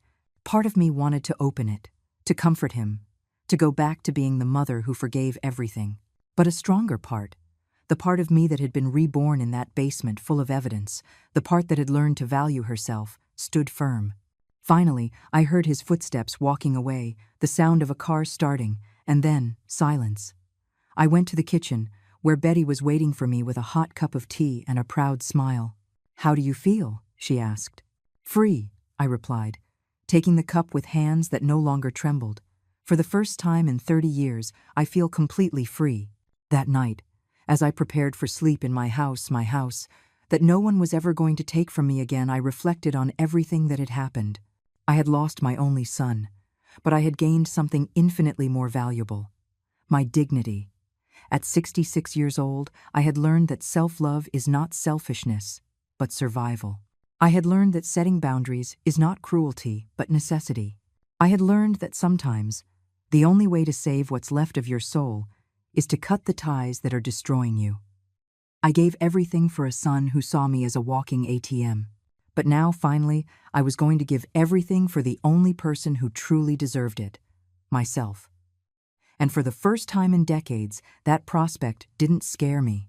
It thrilled me. It is 4 a.m, and a wild scream cuts through the walls of my apartment building like a knife. A sharp, hysterical scream, full of rage. I hear violent pounding against my door. Thump, thump, thump. The neighbors are turning on their lights. Someone pokes their head into the hallway, and I, sitting in my living room with a cup of tea in my hands, do not move. Not 1 inch. Because I know exactly who is out there. And I know exactly why she is screaming. My daughter-in-law, Chloe, has just discovered that I changed the locks on my apartment. My apartment. The one I bought with 40 years of work. The one I paid for by cleaning offices at night, scrubbing floors at dawn, hauling trash bags that weighed more than my soul. This place is mine. And today, finally, I locked it again. But for you to understand why I got to this point, I need to tell you the whole story. I need you to know who I am, and who I thought my daughter-in-law was. My name is Grace. I am 66 years old. I have been a widow for 15 years. My husband died of a heart attack one winter night, without warning, without a goodbye. He left me alone with a 12-year-old son and a mountain of bills. I didn't have time to grieve. I had to clean. I had to work 3 shifts so that Mark, my son, could study, so he could have clean clothes, so he would never feel like he was missing anything. I raised him by myself, without help, without complaints, because that's what mothers do, right? We break ourselves in silence so they can grow up whole, and Mark grew up well. He graduated. He got a good job at a tech company. He met a girl, Chloe, a tall woman with a perfect smile and always immaculate nails. The first time I saw her, I thought, how elegant, how polite, how lucky my son is. When Mark told me they were getting married, I cried with happiness. Finally, I was going to have a complete family again. Finally, I was going to have someone else in this silent house. Because yes, they didn't have anywhere to live at first. They were saving money for their own place. And I, like the fool I was, opened my door wide. I told them to stay as long as they needed, that my house was their house. Mark hugged me. Chloe smiled, and I thought I was doing the right thing. I thought a mother should always help her children. Always. The first few months were good. Chloe cooked sometimes. She would ask me how my day was. She called me Mom with such affection. Mark worked a lot, came home late, but he always gave me a kiss on the forehead before going to sleep. I felt useful. I felt loved. I even started to think that maybe the loneliness was over forever. But then something changed. It was subtle at first. So subtle I didn't even notice. Chloe started moving things around.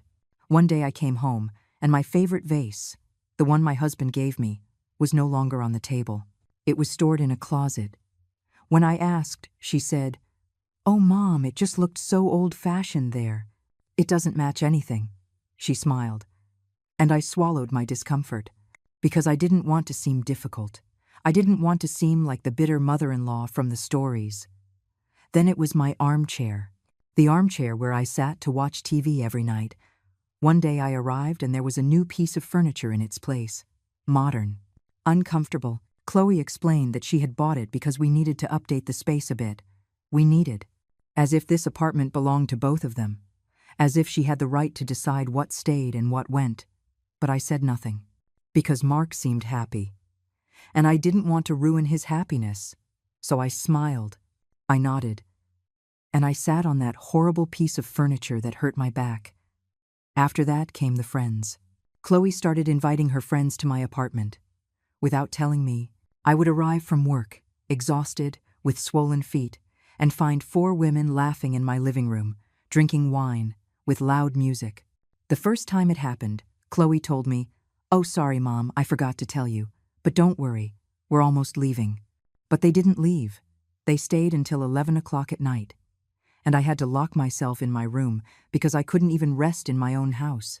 The second time it happened, I tried to talk to Mark. I told him I would like them to let me know before bringing people over. He sighed. He looked at me with exhaustion, and he told me, "Mom, it's just for a little while. Don't be so strict. Chloe just wants to feel comfortable here." Feel comfortable. Those words stuck in me like needles. Because I wanted to feel comfortable too, in my own house. But apparently my comfort no longer mattered. What mattered was that Chloe was happy, that Chloe didn't feel uncomfortable, that Chloe could do whatever she wanted. And I, the owner of the apartment, the one who had paid every cent for this place, had to shut up and endure it. I had to be understanding. I had to be patient. Because if not, I would be the bad guy in the story. The problematic mother-in-law. The bitter old woman who doesn't let the young people live. But the worst was yet to come. Because one afternoon, when I returned from the grocery store, I found Chloe in my bedroom. In my bedroom. She was going through my closet, taking out my clothes. My dress is the wine-colored one, the sand-colored, the pearl gray. She was putting them in bags. When she saw me, she didn't startle. She didn't apologize. She just looked at me and said, "Mom, we need space for our things. You have too many old clothes. I'm going to donate these." "Yes." And she held up a bag with my dresses inside. Dresses I had bought with my own money. Dresses that held memories. One was dark green. I wore it the day Mark graduated. Another was peach-colored. My husband gave it to me for our anniversary, and she was going to throw them away. As if they were trash. As if my life was trash. Something inside me broke in that moment. But I didn't scream. I didn't cry. I just took the bag from her hands and said, in a calm voice, "Chloe, these are my clothes. And this is my room. Do not come in here again without my permission." She blinked. She looked at me as if I had just insulted her. And then she left the room without saying a word. That night, Mark came home furious. He told me I had made Chloe feel bad, that she was only trying to help, that I was being selfish. Selfish. Me. The one who had opened the doors of my home to them. The one who had given up my privacy, my peace, my space. And now it turned out I was the selfish one. I went to sleep crying that night. And for the first time in a long time, I felt completely alone. That in my own house, I no longer had a voice or a vote. And that this was just the beginning. The weeks passed, and the situation worsened. Chloe no longer asked for permission for anything. She simply did what she wanted. One day I arrived, and she had turned the guest room into her personal dressing room. The entire room, filled with clothes, shoes, bags. She had removed the bed where Evelyn, my neighbor, slept when she came to visit me. She had thrown away the sheets I kept in there. And when I asked her what had happened, she looked at me with those cold eyes and said, "I just needed space for my things, Mom. You understand, right?" No, I didn't understand. But I no longer knew how to defend myself without seeming like the villain. Then the strange people started arriving. Chloe had started an online sales business, and she was using my apartment as a warehouse. Boxes and more boxes stacked in the hallway, in the living room, even in the kitchen. I was tripping over them every time I left my room. And when I complained, Mark told me, "Mom, it's temporary. She's building her future. Can't you support her a little?" Support her. I was already supporting her. I was giving her a roof over her head. But now I also had to put up with my house looking like a depot, with delivery drivers coming in and out at all hours, with strangers ringing my doorbell looking for packages. And the worst part is that Chloe never thanked me. Never. She acted as if all this was her right, as if I owed her something. One night, I arrived tired after cleaning 3 floors of offices. My knees hurt, my back hurt. I just wanted to get home, take a hot bath and go to bed. But when I opened the door, I found music blasting. There was a party in my living room. People I didn't know, drinking, laughing, smoking.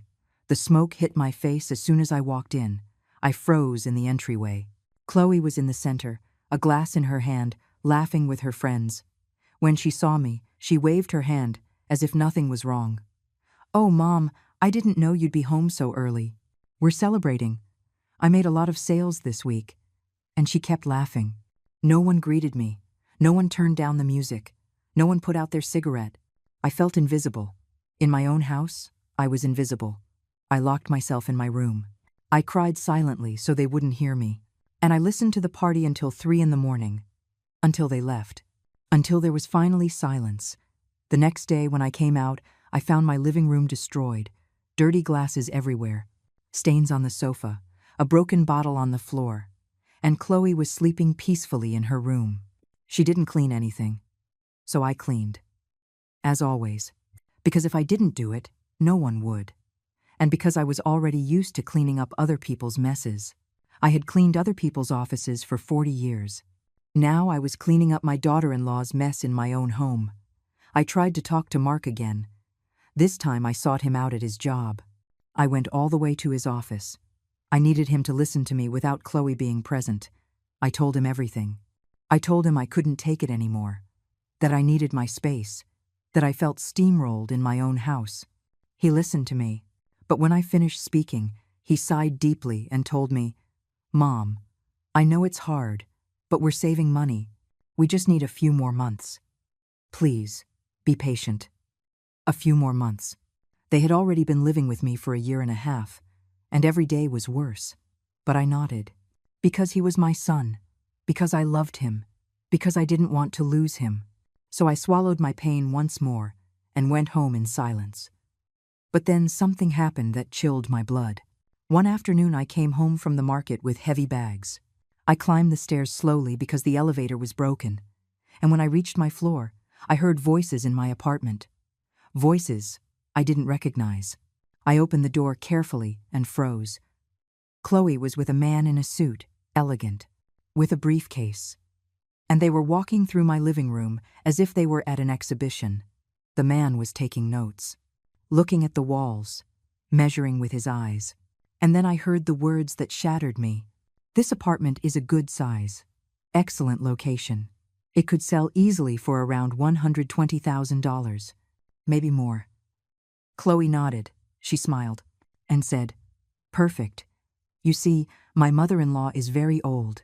She's going to need to move somewhere with more care soon. And we need our own space. You know, my mother-in-law is very old. As if I were a burden. As if I were a problem that needed to be solved. As if my life, my home, my refuge were something to be gotten rid of." I dropped the bags. The noise made them both turn around. Chloe turned pale for a second. Just a second. Then she recovered that fake smile and said, "Oh, Mom, you scared me. This is Mr. Davies. He's a real estate agent. He was just, giving me some advice. You know, for the future. For the future. My future. The future of my apartment, Mr." Davies looked at me uncomfortably, muttered something about a call he had to make, and left quickly. Chloe stood there, still smiling, as if she had done nothing wrong. I asked her what she was doing. She answered me calmly, as if it were the most normal thing in the world. "Mom, I'm just planning. Mark and I have talked. You can't live alone forever. This place is too big for you. It would be better to sell it and move you somewhere more comfortable. With nurses, with people your age. A place with nurses, a nursing home. She wanted to put me in a nursing home and sell my apartment.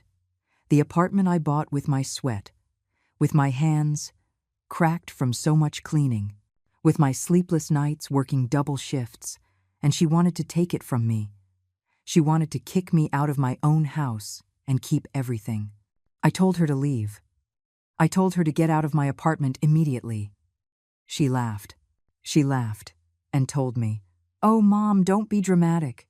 I'm just thinking of what's best for you." And she went to her room, as if nothing, as if I had no right to be furious, as if my life was worth nothing. That night I waited for Mark. I told him everything. I showed him the business card the agent had left forgotten on the table. I told him Chloe was planning to sell my apartment without my permission. And do you know what he told me? Do you know what my son told me? My son whom I raised alone, to whom I gave everything. He told me, "Mom, it's not that serious. She was just exploring options. Maybe she's right. Maybe it would be better for you to be somewhere they can take care of you." In that moment, I knew I had lost him, that Chloe had poisoned him completely, that my son no longer saw me as his mother. He saw me as a burden, as an obstacle, as something old that needed to be put on a shelf and forgotten. I went to my room without saying another word. I closed the door, and for the first time in many years I felt a deep hatred, not towards Mark, but towards myself, for having been so weak, for having allowed this to go so far, for having sacrificed my dignity, trying to be the perfect mother. But that night, something changed in me. Something hardened, because I realized that if I didn't defend myself, no one would, and that the time had come to take back my life. The next morning I woke up with a clarity I hadn't had in months. I looked in the mirror and saw a tired woman, wrinkled, but not defeated. Not yet. I was 66 years old, but I wasn't dead, and this apartment was mine, legally mine. No one could take it from me. No one. Not even my own daughter-in-law with her fake smiles and her twisted plans. So I made a decision. I was going to fight back, but not by screaming, not by crying, but in the smartest way possible. With proof, with evidence, with the law on my side. Because if 40 years of cleaning offices had taught me anything, it was this. The powerful always have lawyers, and the weak have to be smarter. That afternoon, after work, I went to look for Evelyn, my neighbor from the 4th floor. Evelyn is 70 years old and has lived in this building longer than I have. She is a wise woman, the kind who sees everything without saying anything. I knocked on her door, and when she opened it, she saw my face and knew immediately that something was wrong. She had me come in. She made me tea, and she listened. I told her everything, from the beginning. The changed furniture, the clothes she almost threw away, the parties, the real estate agent, everything. When I finished, Evelyn took my hand and told me something I will never forget. Grace, a mother's love doesn't mean letting yourself be trampled. It means teaching them respect. And you never taught your daughter-in-law where the boundaries are. Now you have to set them. Before it's too late. She asked me if I had any proof of what Chloe was doing. I told her no, that everything had been verbal, that I had nothing concrete. Evelyn thought for a moment and then told me, then get proof, record hair, take pictures, save messages, whatever it takes.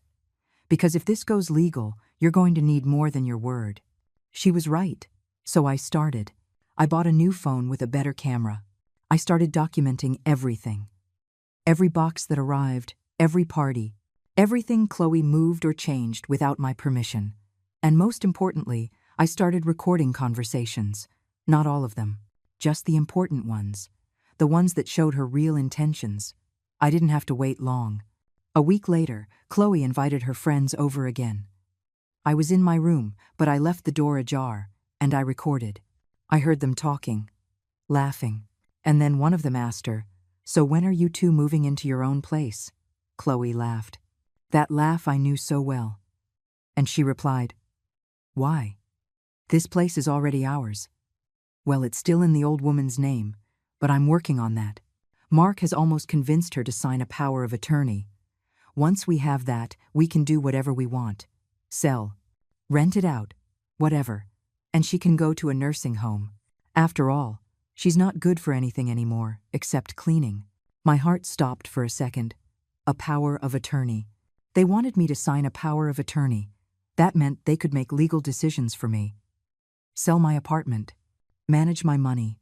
Everything. Without me being able to do anything. And Mark was in on the plan. My own son. The child I raised. The one I held in my arms when he cried.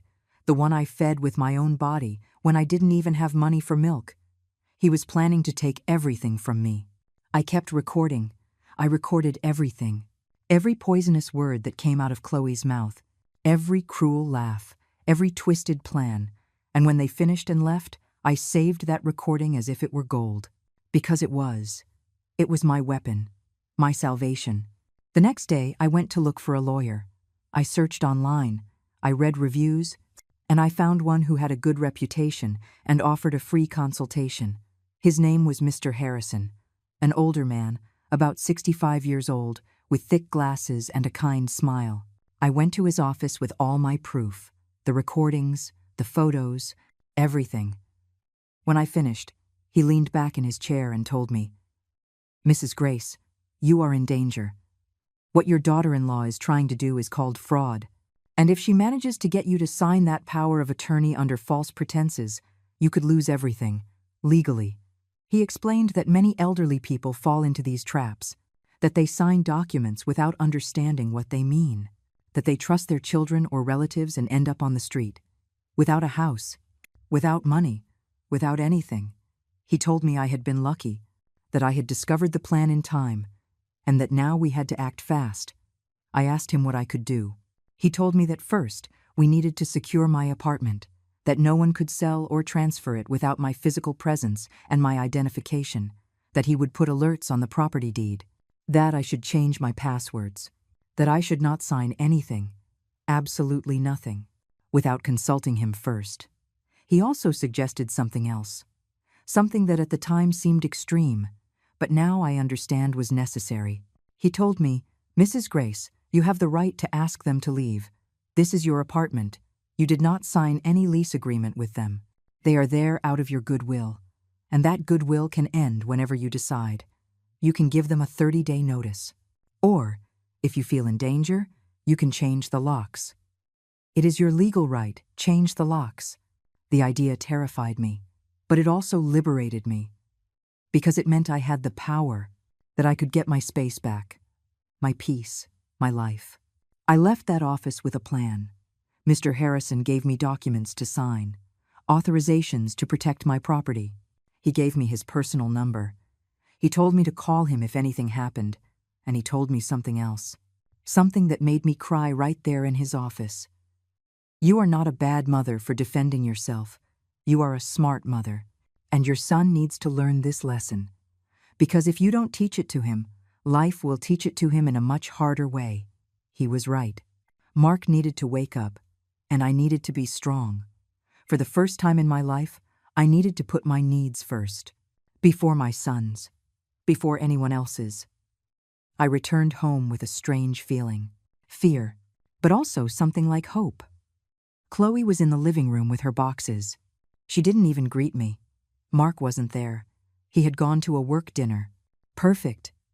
I went into my room, I locked the door, and I started organizing everything. The documents Mr. Harrison had given me, the recordings, the photos, everything in a folder, everything labeled, everything ready for when I needed it, because I knew I was going to need it. I knew this was going to explode. But this time, I would be prepared. This time, I wasn't going to be the victim. I was going to be the one setting the rules. I barely slept that night. I stayed awake thinking about everything that had happened, about how I had gotten here, about how a woman who had worked her whole life, who had raised a son alone, who had fought against the world to survive, now had to fight against her own family to keep her home. It was unfair. It was painful. But it was real. And I wasn't going to run from that reality anymore. I was going to face it, with everything I had. Because if 40 years of scrubbing floors had taught me anything, it was this. Stains don't disappear on their own. You have to scrub them. You have to get them out, even if it hurts, even if it's tiring, even if you break your hands in the attempt. And Chloe was the biggest stain I had ever had to clean in my life. The next few days were an act. I pretended everything was normal. I smiled when I had to smile. I nodded when Chloe spoke. I didn't argue. I didn't complain. But inside, I was building my strategy, piece by piece. Every morning I left for work as usual. But some afternoons I didn't go straight home. I went to Mr. Harrison's office. We reviewed documents. We planned. He taught me things I never knew. How to protect my assets. How to prove someone was trying to defraud me. How to use the law in my favor. And most importantly, how not to let myself be emotionally manipulated. Because Chloe was an expert at that. At making me feel guilty. At making me feel like I was the problem. One afternoon, while I was cleaning an office downtown, I received a text from Mark. It said, "Mom, we need to talk. It's important. Tonight." My stomach twisted. I knew what was coming. I knew they were going to ask me to sign something. The famous power of attorney. Mr. Harrison had warned me this would happen, and he had told me exactly what to do. Don't show fear. Don't show anger. Just listen. And then say I needed time to think about it. That I wouldn't sign anything without reading it thoroughly. That it was my right. I took a deep breath. I put my phone away, and I kept cleaning, because cleaning had always calmed me. The repetitive motion, the smell of the soap, the shine of the floor after mopping. It made me feel like I still had control over something. I got home at 7 in the evening. Mark and Chloe were sitting in the living room, serious, as if they were about to give me bad news. I sat down across from them. Mark cleared his throat. He looked at Chloe. She nodded. And then he began. "Mom, we've been thinking a lot about your future, about your well-being. We know you work hard, that you get tired, that you're not as young as you used to be." I said nothing. I just looked at him. He continued. "We've seen some very nice residences, places where there are nurses all day, where you can do activities with people your age, where you don't have to worry about anything, and we think it would be good for you." Chloe chimed in with that syrupy voice I hated so much. "Yes, Mom. It's just that we worry about you." What if you fall and you're alone? What if you get sick? We work all day. We can't take care of you the way you deserve. Take care of me. What an irony. They had never taken care of me. But I stayed quiet. I waited. And then Mark took out some papers. He put them on the table and said, "To make the transition easier, we need you to sign this. It's a power of attorney, so we can handle the sale of the apartment and all the paperwork. That way you don't have to worry about anything legal. We'll take care of everything." There it was. The plan in black and white. They wanted me to sign away my life, my home, my future, everything into their hands. I looked at the papers. Then I looked at them, and with the calmest voice I could muster, I said, "I need to read this carefully and consult with someone. I don't sign anything without fully understanding what it means." Chloe's face changed immediately. Her smile vanished, and she said in a harder tone, "Consult with who? We're your family. Don't you trust us?" There it was. The manipulation, the guilt. But this time, it wasn't going to work. I took a deep breath and said, "It's not a matter of trust. It's a matter of responsibility. These are legal documents. I need to understand them well." Mark got upset. I saw his jaw tighten. "Mom, don't make this difficult. It's just a piece of paper. To help you. To help me. To rob me, you mean." But I didn't say it. I just repeated, "I need time. 1 week. To read it properly." Chloe stood up abruptly. She grabbed the papers angrily and said, "You're unbelievable. We offer you help and you treat us like criminals. You're so ungrateful." And she went to her room, slamming the door. Mark looked at me with disappointment. He said nothing. He just shook his head and went after her. I was left alone in the living room, shaking, but also feeling something strange. Pride, because I hadn't given in. I hadn't signed. I had said no, and that was a power I had forgotten I had. That night I heard Chloe screaming from her room. I didn't understand everything she was saying, but I heard words like stubborn, old, stupid. I heard Mark trying to calm her down. And then I heard something that broke my heart. Chloe said, "If she doesn't sign, we have to get her out another way. We can't keep waiting. This apartment is worth a lot of money, and I'm not going to lose it because of your mother." And Mark said nothing. He didn't defend her. He didn't defend me. There was only silence. And that silence told me everything I needed to know. My son was no longer on my side. Maybe he never really was. Maybe he had only ever been on the side of his own comfort. The next morning I called Mr. Harrison. I told him what had happened. He told me I had done exactly the right thing, that I should not sign anything, ever, and that now we had to speed up the plan. He asked me if I was ready to take the next step, to change the locks, to reclaim my space, to legally evict them from my apartment. I told him yes, that I was ready, that I couldn't live like this anymore, that I would rather be alone than feel invaded in my own home. He told me he would get me a trusted locksmith, that we would do it on a day when Mark and Chloe were both out, that it would be quick and legal, and that he would be there with me for anything. We chose the day, a Friday. Mark had a work conference that lasted all day. Chloe had mentioned she was going to see her mother in the afternoon. It would be the perfect time. Mr. Harrison coordinated everything.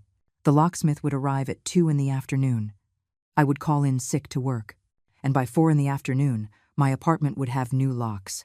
No one could get in without my permission. No one.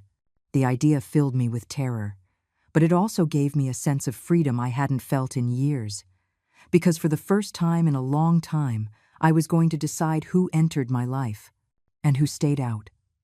The preceding days were agonizing. Chloe acted as if nothing had happened. She kept moving through my house as if it were hers. She kept bringing in boxes. She kept making plans. One day I heard her on the phone with someone talking about remodeling the kitchen. My kitchen. She talked about colors, about new cabinets, about changing everything, as if I no longer existed, as if I were already gone. And maybe in her mind I was. Maybe she had already erased me, but I was still here, and soon she was going to find that out in the worst possible way. Thursday night, I could hardly sleep. I stayed awake staring at the ceiling, thinking about everything that was going to happen, about how they would react, about whether Mark would ever forgive me, about whether I was doing the right thing. But then I remembered Evelyn's words. A mother's love doesn't mean letting yourself be trampled, and I remembered Mr. Harrison's words. You are not a bad mother for defending yourself. And I remembered something more important. I remembered the woman I was before all this. The woman who worked 3 shifts. The one who raised a son alone. The one who fought the world without giving up. That woman was still inside me. She had just been asleep, waiting for the moment to wake up. And tomorrow she was going to wake up roaring. Friday arrived. I got up early, earlier than usual. I made coffee. I drank it, looking out the window. The sun was just rising. Everything was quiet, peaceful. It was ironic, because in a few hours everything was going to explode. Mark left at 7. He gave me a kiss on the forehead, as always. He didn't know it would be the last kiss he would give me in a long time. Chloe left at 9. She didn't even say goodbye. She just grabbed her bag and left. I heard the door close. I heard her footsteps fading down the hall. And then I breathed. For the first time in months, I took a deep breath without feeling like someone was watching me, without feeling like someone was judging every move I made. I called work. I told them I was sick, that I couldn't come in. It sounded believable because my voice was trembling. But it wasn't from sickness. It was from fear, from nerves, from anticipation. Then I called Mr. Harrison. I told him they were gone, that the coast was clear. He told me the locksmith would arrive in an hour, that I should prepare, that I should take anything of value I had in shared spaces, that I should put it safely in my room, just in case. I obeyed. I went through my house gathering my things. My husband's vase, the family photos that were still on the walls, my box of memories that I kept in a living room closet. I put everything in my bedroom, and with every object I saved, I felt as if I were saving pieces of my soul. At 2 o'clock sharp, the doorbell rang. It was the locksmith, a young man, polite. He showed me his identification. I explained the situation briefly. He nodded. He told me he had seen cases like this before, that I shouldn't worry, that in half an hour everything would be ready. He started to work. I sat on the sofa, watching him, listening to the metallic sounds of the tools, the drill, the new pieces fitting into place. Every sound was a release. Every new piece was a shield, a barrier, a way of saying, this is mine, and no one else is getting in without my permission. 30 minutes later, he handed me 2 sets of new keys. He explained how they worked. He assured me that no one with the old keys could open the door. He wished me luck, and he left. I stood in front of the door, with the new keys in my hand, shiny, heavy, powerful. I clutched them to my chest, and I cried. I cried with relief. I cried with fear. I cried with guilt. But most of all, I cried with freedom, because for the first time in a long time, I felt like my house was mine again, that I was the owner of my life again. I dried my tears, took a deep breath, and then I started to prepare for what was coming, because I knew that when Chloe arrived and saw she couldn't get in, she was going to cause a scene, a monumental scene, and I had to be ready. Mr. Harrison arrived at 4. He knocked with the code we had agreed upon. 3 knocks. Pause. 2 knocks. I opened. He came in with his briefcase. He asked me how I felt. I told him the truth. Terrified but firm. He smiled. He told me that was normal, that the important thing was not to doubt now, that this was legal, that it was my right. He handed me an envelope. Inside was a letter he had drafted. It was a formal notification. It said that Mark and Chloe had 30 days to vacate the apartment, that any attempt to enter without my permission would be considered trespassing, that I could call the police if necessary. He told me that when they arrived and couldn't get in, I should give them that letter.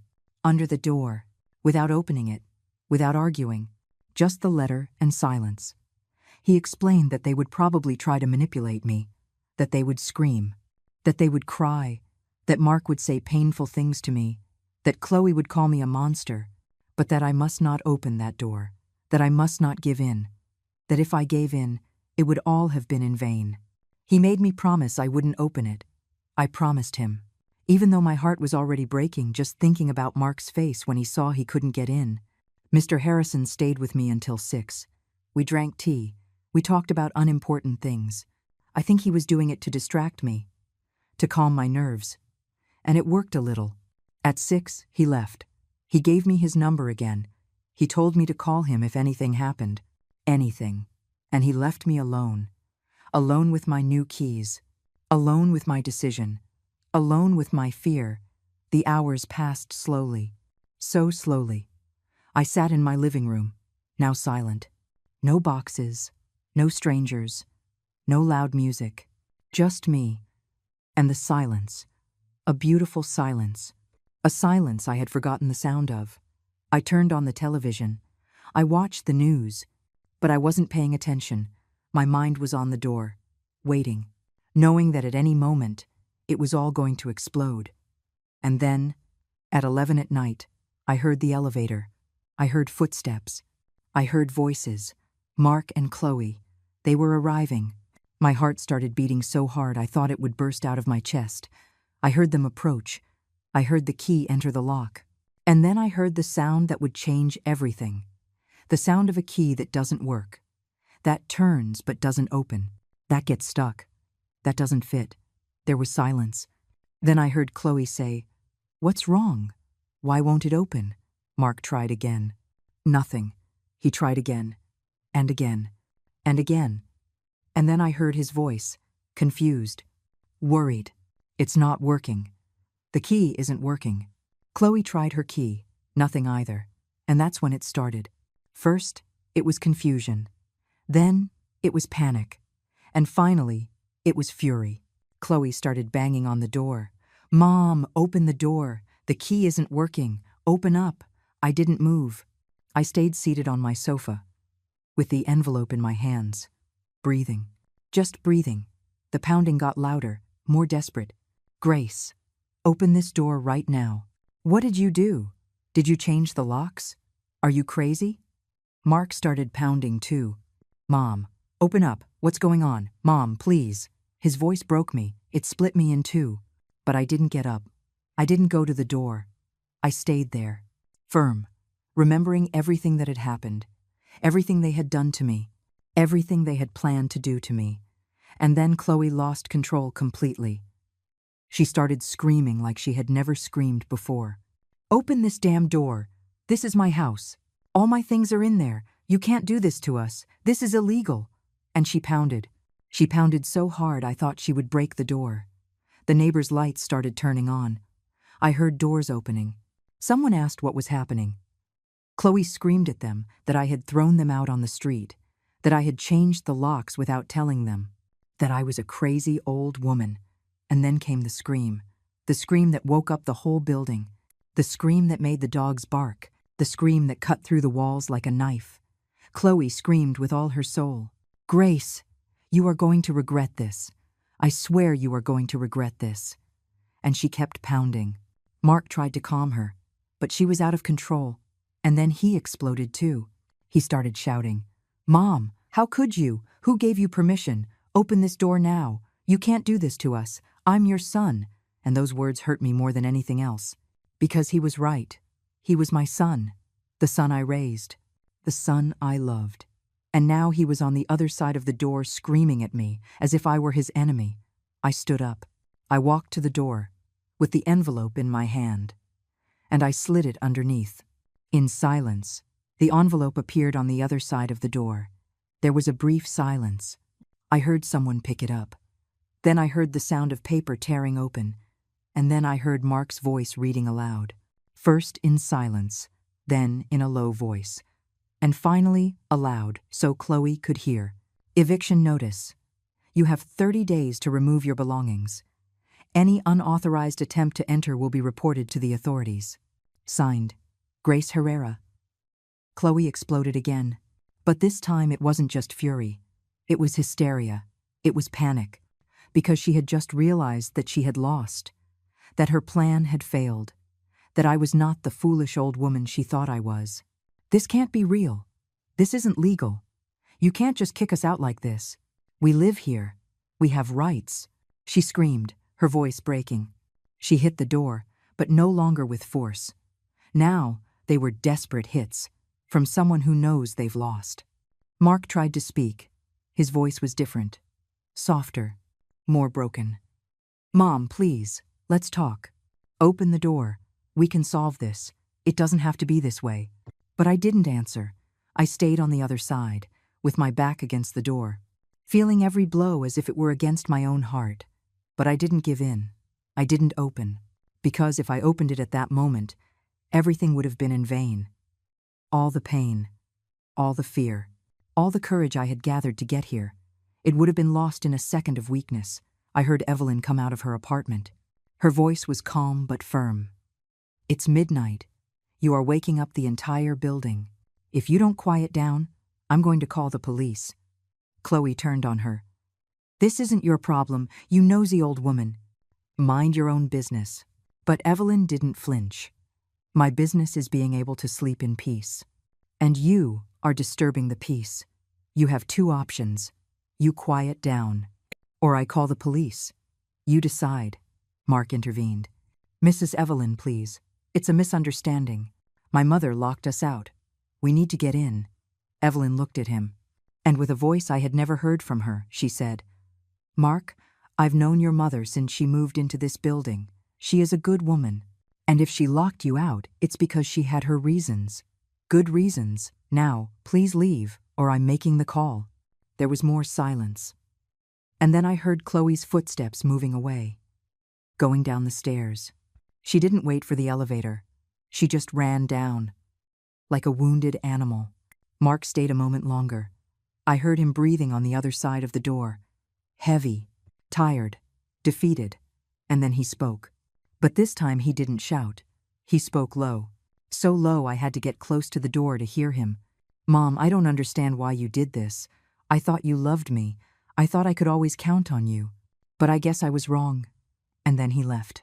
I heard his footsteps moving away too. Slow, heavy. And when the silence finally came, I collapsed. I fell to the floor, with my back against the door. And I cried. I cried, as I hadn't cried in years, because I had just lost my son. Or maybe I had just realized that I had lost him a long time ago. I don't know how long I was there, on the floor, crying. But at some point, I heard a soft knock on my door. Evelyn's code. 3 knocks. Pause. 2 knocks. I got up. I dried my face. I opened. She came in without a word. She hugged me, and I cried again. But this time in the arms of someone who understood me, someone who knew how hard this had been. We sat on the sofa. Evelyn made me tea, as she always did. And when I could finally speak, I said, "Did I do the right thing?" She took my hand. She looked me in the eyes and said, "Grace, you did the only thing you could do. Defend yourself. That is never wrong. Never." She told me she had heard everything, that the other neighbors had too, that everyone knew what Chloe had been doing, that they had seen her coming and going with boxes, with strange people, that they had heard the parties, the shouting, that everyone knew but no one knew how to help me, and that now everyone was on my side, that if I needed witnesses for anything legal, she would be the first to testify. Those words gave me a strength I didn't know I needed, because I realized I wasn't alone, that there were people who saw me, who supported me, who understood my pain. Evelyn stayed with me until 2 in the morning, and when she left, I felt a little less broken, a little less alone. I went to bed, but couldn't sleep. I stayed awake staring at the ceiling, thinking about Mark, about his face when he was a child, about how he would hug me when he was scared, about how he used to tell me I was the best mom in the world. Where had that boy gone? When had he become the man shouting at me from the other side of the door? When had he stopped seeing me as his mother and started seeing me as an obstacle? I had no answers. I only had questions and pain. A lot of pain. But I also had something else. I had my house back. I had my peace. I had my dignity. And that had to be enough. For now, the following days were strange. The house was silent. An absolute silence. There was no music, no shouting, no boxes, no strange people, just me. And at first, that silence scared me, because I had wanted it so much that when I finally had it, I didn't know what to do with it. I would sit in my living room and just listen. The refrigerator, the cars on the street, the birds in the morning, simple sounds, sounds I had forgotten existed. And slowly, I began to heal, to recover, to remember what it was like to live without fear, without anxiety, without the constant feeling of being invaded. But Mark didn't give up. He started calling me. 10 times a day, 20. I didn't answer. Then the texts started. At first they were furious. "Mom, this is ridiculous. Open the door. We need to talk. You can't do this to us. I'm going to get a lawyer." But I didn't respond. Mr. Harrison had told me not to, that any communication had to be in writing and through him, to protect myself, to have everything documented. Then the messages changed. They became softer, more manipulative. "Mom, I miss you. I don't understand what I did wrong. I always loved you. Why are you doing this to me?" And those messages hurt more, because they touched the deepest wound, the guilt, that mother's guilt that never goes away, that voice that tells you that maybe you are the bad one, maybe you overreacted, maybe you should forgive. But then I would remember. I remembered Chloe with the real estate agent. I remembered the plans to put me in a nursing home. I remembered the power of attorney they wanted me to sign. I remembered every humiliation, every lack of respect, every moment I felt invisible in my own home. And the guilt would fade, because what I did wasn't cruelty. It was survival. It was self-love. It was justice. One afternoon, while cleaning my house, I found something under the sofa. A toy, a small car. From when Mark was a child, I picked it up. I cleaned it. And I sat with it in my hands. I remembered when I gave it to him. He was 5 years old. He was so happy. He played with that car for years. And now here it was, forgotten, under a sofa, like our relationship. Forgotten, buried, broken. I cried again. But this time it was different. I didn't cry for what I did. I cried for what I lost. Because the truth is, I didn't lose my son when I changed the locks. I lost him long before that. I lost him when he stopped listening to me, when he chose Chloe over me in every argument, when he stopped seeing me as a person with feelings and started seeing me as someone he could take advantage of. Changing the locks only made a loss that had already occurred visible, and accepting that was the most painful part of all. I put the car away. I put it in my box of memories, along with the photos, along with the old letters, along with everything that was left of the boy I raised, because the man he became was no longer mine.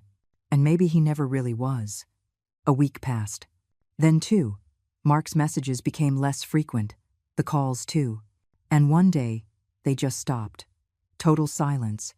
And I don't know if that gave me relief or broke me more, because it meant he had given up, that he had chosen Chloe, that he had chosen resentment, and that I would have to learn to live with that choice.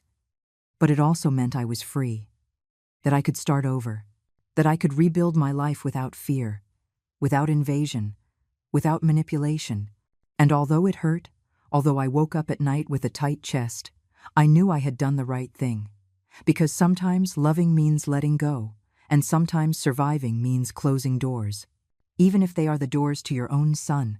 3 weeks after changing the locks, I received a call from Mr. Harrison. He told me that Mark had contacted a lawyer, that they were trying to prove I had no right to kick them out, that they had lived there for over a year, and that gave them tenants' rights. My heart sped up. I asked him if they could win. Mr. Harrison laughed, a soft but confident laugh.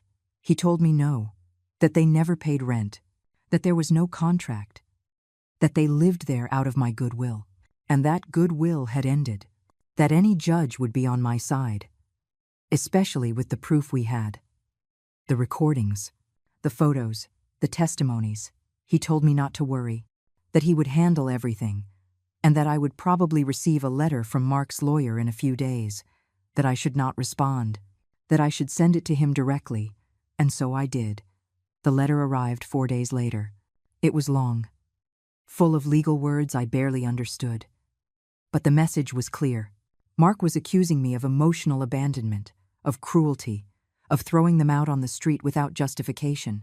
He said he had taken care of me for years, that he had supported me, that I was acting irrationally due to my advanced age, that I probably needed psychiatric help.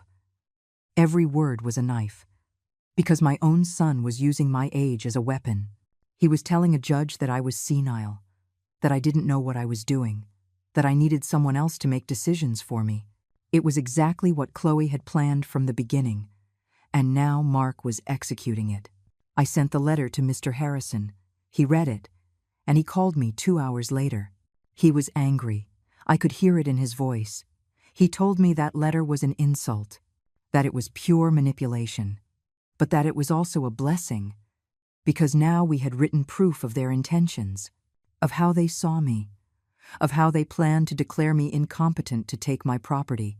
He told me he was going to respond to that letter with all the evidence we had, with the recordings where Chloe talked about the power of attorney, with the photos of the real estate agent in my apartment, with everything, and that when he was finished, any judge would see exactly who the victim was here.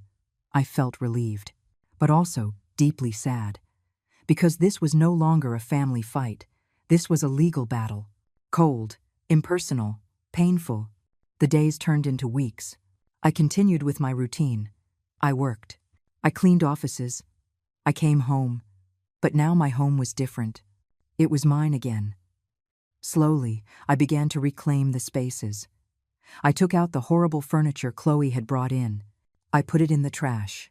I put my old armchair back, the one I liked, the one that was comfortable. I rearranged the living room as it was before. I put my photos back on the walls, my vase on the table. Every change was a liberation. It was like removing layers of dirt I didn't know I was carrying. And little by little, my apartment began to feel like a home again, not like a battlefield. Evelyn came to visit me often. We drank tea, we talked.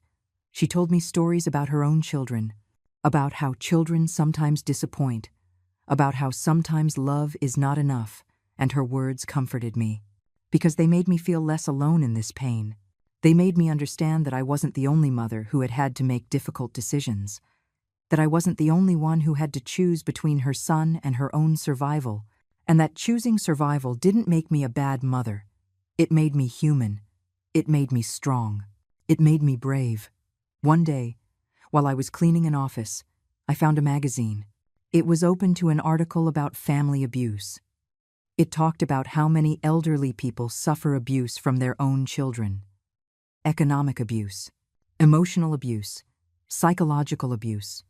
And I read every word as if they were talking about me, about my situation, about what I had lived through. And I realized something important. I did not exaggerate. I was not cruel. I was a victim who found the strength to fight back. And that was something I should be proud of, not ashamed. I saved that article. I took it home, and I put it in my folder of documents, not to show it to anyone, just to remind myself on the difficult days that what I lived through was real, that I didn't imagine it, that I wasn't crazy. The first month passed, then the second. And then Mr. Harrison called me with news. Mark's lawyer had withdrawn the case. They were not going to continue with the lawsuit. When I asked why, Mr. Harrison explained that they probably saw the evidence he sent, and they realized they had no case. That any judge would see the recordings and understand exactly what was happening, that fighting this would only make them look worse, and that Chloe had probably decided it was better to cut her losses and move on. I felt relieved, but also empty, because this meant that Mark had chosen. He had chosen not to fight for our relationship. He had chosen to give up. He had chosen Chloe over me once again. And even though it was what I expected, it hurt to confirm it. Mr. Harrison also told me something else. He said that during the legal process, he had done a little more research, and he had discovered that Chloe had a history, that she had done something similar with her previous family. With her first partner, she had tried to take properties that weren't hers. She had manipulated. She had lied. And when she was discovered, she simply left and found another victim. Mark was just another victim, and I had been the obstacle she needed to remove. Hearing that gave me a mix of emotions. On one hand, it confirmed that I wasn't crazy, that my instincts were correct. But on the other hand, it meant my son had been manipulated, deceived, used, and that hurt in a different way. Because it meant that maybe he was a victim too, but a victim who chose not to see the truth. I tried to contact him once. After learning all this, I sent him a message. Simple, direct. Mark, I need you to know something important about Chloe. Please call me. I waited. 1 day, 2 days, a week. He never responded. And that's when I understood that he had already made his decision, that he had chosen to believe her, that he had chosen to see me as the villain, and that there was nothing I could do to change that. The truth didn't matter. The facts didn't matter, because love is blind. And sometimes love makes us choose the wrong people and defend the indefensible.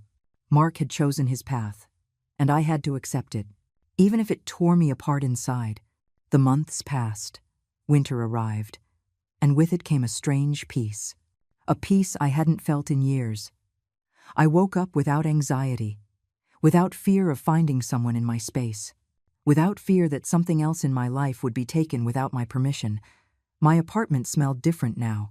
It smelled like coffee in the mornings, soup in the afternoons. Clean. Mine.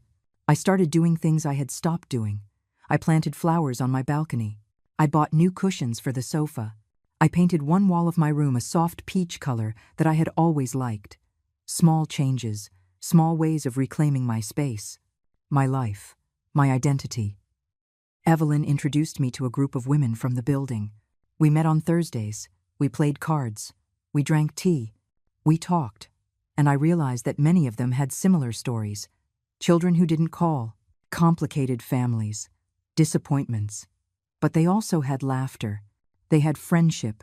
They had life. And they taught me something important. That family isn't always blood. Sometimes family is in who chooses to stay, who chooses to see you, who chooses to care for you. And these women had become my family, my support network, my refuge. One night, while watching television, I saw a news story. An elderly woman had been scammed by her own daughter. They had taken her house, her savings, everything, and they had left her on the street. The woman cried in the interview. She said she never thought her daughter would do that to her, that she trusted, that she loved, and that she lost everything. And as I watched her cry, I realized something. I could have been her, if I hadn't acted, if I hadn't changed those locks. If I had signed that power of attorney, I would be on the street right now, homeless, with nothing. And Mark and Chloe would be living in my apartment, enjoying what I built, without remorse, without guilt. And that realization removed the last trace of guilt that remained. Because I understood that I didn't just save my apartment, I saved my life. 6 months after changing the locks, my life had found a new rhythm. I woke up early. I did light exercise, just stretches and walks in the park near my house. Something I never had time to do when Chloe and Mark lived with me. I ate breakfast in peace. I read the newspaper. Small things, simple things, but they filled me in a way I hadn't experienced in years. I worked my shifts. I came home, and my house welcomed me with silence. A silence that no longer scared me, a silence that had become my best companion. Because in that silence, I could hear myself. I could think. I could heal. Evelyn organized a small dinner at her apartment. She invited the women from the Thursday group, and me. It was beautiful. Homemade food, laughter, stories. And at one point in the evening, Evelyn raised her glass and said, "I want to toast to Grace for her courage, for teaching us that it's never too late to defend ourselves, for reminding us that self-love is not selfishness, it's survival." Everyone toasted, and I cried, but this time, not from sadness, from gratitude. Because these women saw me, they valued me, they respected me, and that was something I hadn't felt in a long time. I felt part of something, of a community, of a chosen family. and that healed wounds I didn't even know I had. One afternoon, while cleaning an office downtown, I received a call from an unknown number. I usually didn't answer unknown numbers. But something made me respond. It was a woman's voice. Young. Nervous. "Mrs. Grace, I'm sorry to bother you. My name is Sarah. I'm a friend of Mark's. I need to talk to you. It's urgent." My heart stopped. I asked her what was wrong. She hesitated, and then said, "It's about Chloe. You need to know the truth. Can we meet?" I agreed. We arranged to meet the next day at a coffee shop near my house. That night I couldn't sleep. My mind was spinning. What truth? What had happened? Was Mark okay? Unanswered questions kept me awake until dawn. I arrived at the coffee shop 15 minutes early. I ordered a tea. I sat at a table in the back, and I waited. Sarah arrived on time. She was a woman in her 30s, elegant, with sad eyes. She sat across from me, ordered a coffee, and then she started talking. She told me she knew Mark from work, that they had been friends for years, that she had known Chloe from the beginning, and that she had never liked her, that she always saw something false in her, something calculating. But she never said anything because it wasn't her place. She told me that after Mark and Chloe left my apartment, things had gotten worse, that they had rented a small place, that Mark was working double to pay the rent, that Chloe continued with her business but spent everything on clothes and luxuries, that they fought constantly. Sarah looked me in the eyes and said, "Mrs. Grace, Chloe cheated on Mark several times. And when he found out, she convinced him it was his fault, that he didn't pay attention to her, that he worked too much. Mark forgave her, because he's trapped, because she manipulates him. Just like she manipulated you." I felt a deep pain in my chest. For my son, for what he was going through. But Sarah wasn't finished. She continued. "And 2 weeks ago, Mark called me crying. He told me Chloe left, that she left him, that she took everything of value he had, his savings, his computer, his expensive clothes, everything, and she disappeared. Mark is destroyed, he's alone, and he's starting to realize everything. How she used him, how she used both of you." I asked her why she was telling me this. She sighed. "Because Mark isn't going to call you. He has too much pride, too much shame, but he needs his mother. He's broken, and I know you're hurt too, but I thought you should know. That you should have the choice to decide what to do with this information." I thanked her. I told her I needed time to process it. She nodded. She gave me her number, and she left. I stayed sitting in that coffee shop for another hour, with my cold tea, looking out the window, processing, feeling, trying to understand what to do with all this. Part of me wanted to run and find Mark, hug him, tell him everything would be okay. But another part of me, the part that was still healing, told me to wait, that this was not my responsibility, that Mark needed to learn this lesson alone. That night I spoke with Evelyn. I told her everything. She listened without interrupting. And when I finished, she told me something I'll never forget. "Grace, the fact that Chloe left him doesn't erase what Mark did to you. It doesn't erase the screaming. It doesn't erase his lawyer's letter. It doesn't erase that he chose to believe her over you. You can have compassion for his pain, but you don't have to rescue him. He is an adult, and the consequences of his choices are his, not yours." She was right. And even though it hurt, even though my mother's heart wanted to run and save him, my head knew I couldn't, that I shouldn't, because if I did, I would be teaching him that he can treat me badly and I will always be there, and that was not the lesson I wanted to give him. 2 weeks passed, and then I received a message. From Mark. It was the first time he had written to me in months. The message said, "Mom, I know I have no right to ask you for anything. I know I hurt you, but I need to talk to you.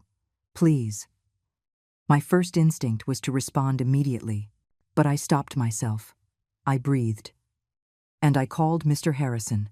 I told him the situation. I asked him what I should do. He told me, "Mrs. Grace, you can talk to him if you want, but set boundaries. Meet in a public place, not at your apartment. And don't promise anything. Just listen. See if there is real remorse or just need. I followed his advice. I responded to Mark. I told him we could meet at a coffee shop. The next day, at 3 in the afternoon, he accepted. I arrived at the coffee shop nervous. I hadn't seen Mark in 6 months. I didn't know how I was going to react, how I was going to feel. I sat down and waited. He arrived 10 minutes late, and when I saw him, I lost my breath. He looked terrible. He had lost weight. He had dark circles under his eyes. His clothes were wrinkled. He looked tired, broken. He sat across from me. He didn't say anything for a moment. He just looked at me, and then I saw something in his eyes, something I hadn't seen in a long time. Guilt, remorse, pain. He started to speak, his voice breaking. Mom, I don't even know where to begin. I've been an idiot, a horrible son. I treated you badly. I accused you of terrible things, and all because I was blind, because I didn't want to see the truth about Chloe. He kept talking. He told me everything, how Chloe had manipulated him, how she had convinced him that I was the problem, how she had lied to him about so many things, how she had used him, and how she had finally left him with nothing. He cried. My adult son cried in front of me like he did when he was a child, and my heart broke. But I didn't move. I didn't hug him. I didn't console him, because I needed to hear more. I needed to know if he really understood what he had done to me, or if he was just looking for comfort because Chloe had left him.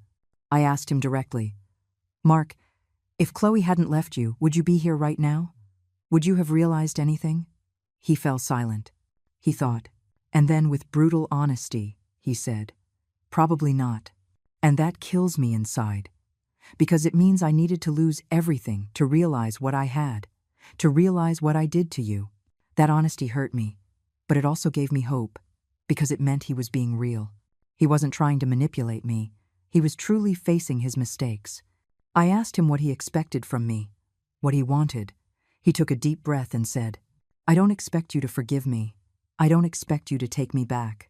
I just needed to tell you I'm sorry, that you were right about everything, that I should have listened to you, that I should have defended you, and that losing your trust is the highest price I've ever paid in my life.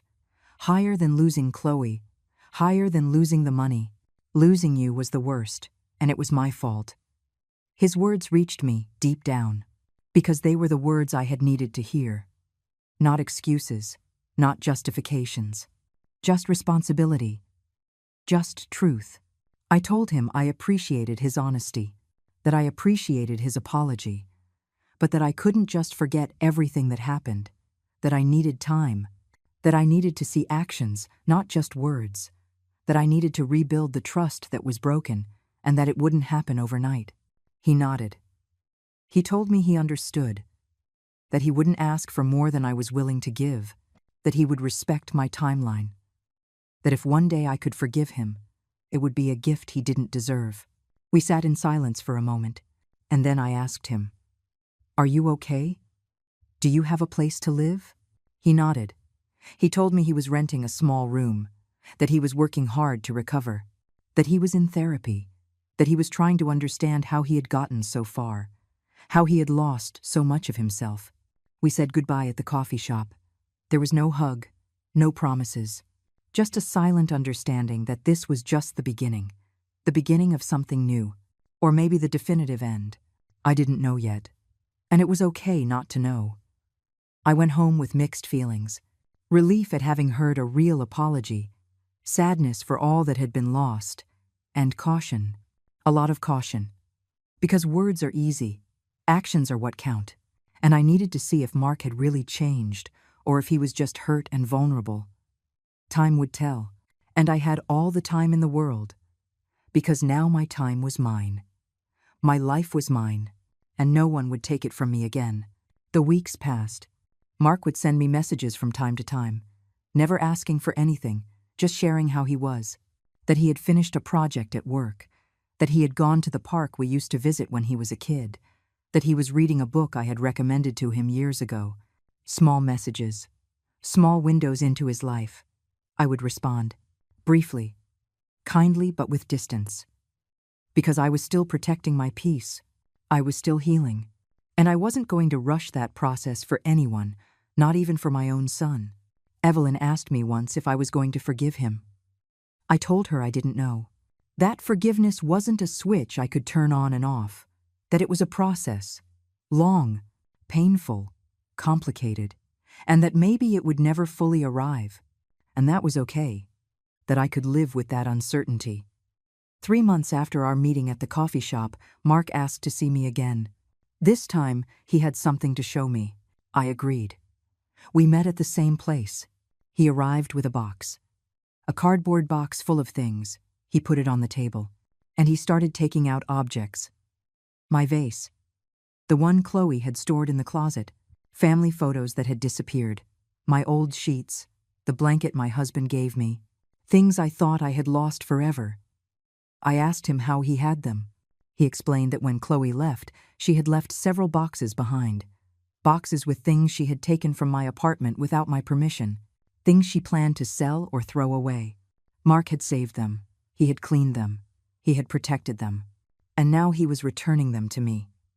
It's not enough to make up for everything, he said. But I wanted you to have back what was always yours. I took the vase in my hands. I wiped it with my sleeve. And the tears began to fall. Because it wasn't just a vase. It was a piece of my husband. A piece of my history. A piece of me that I thought I had lost. I looked at Mark, and for the first time in months, I saw my son.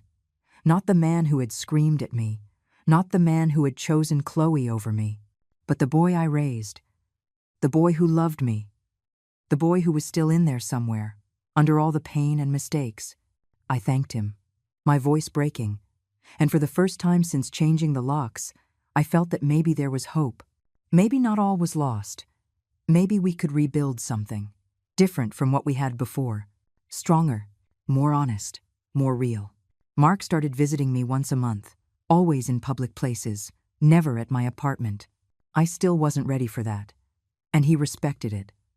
We talked about simple things. Work, the weather, movies. We never forced deep conversations. We just let the relationship rebuild itself naturally, slowly, like a plant that had been ripped out by the roots and was now trying to grow again. It was fragile, it was delicate, but it was real, and that was enough for now. Evelyn told me she was proud of me, that I was handling the situation with wisdom, that I wasn't giving in too quickly, but I wasn't closing the door completely either, that I was finding a balance. And she was right. I was learning something new, that a mother's love doesn't mean sacrificing everything. It means setting healthy boundaries. It means teaching respect. It means taking care of myself so I can care for others. 1 year after changing the locks, something extraordinary happened. Mark invited me to dinner, to a nice restaurant. I arrived nervous. I didn't know what to expect. He was already seated when I arrived. He looked different, better, healthier, more at peace. We sat down. We ordered food. And then he took something out of his pocket. It was a key, a simple key. He handed it to me. I asked him what it was. He smiled sadly and said, "It's the key to my new apartment, a place I paid for myself, with my job, without anyone's help. I want you to have it, not because I expect you to come, but because I want you to know that there's always a place for you in my life.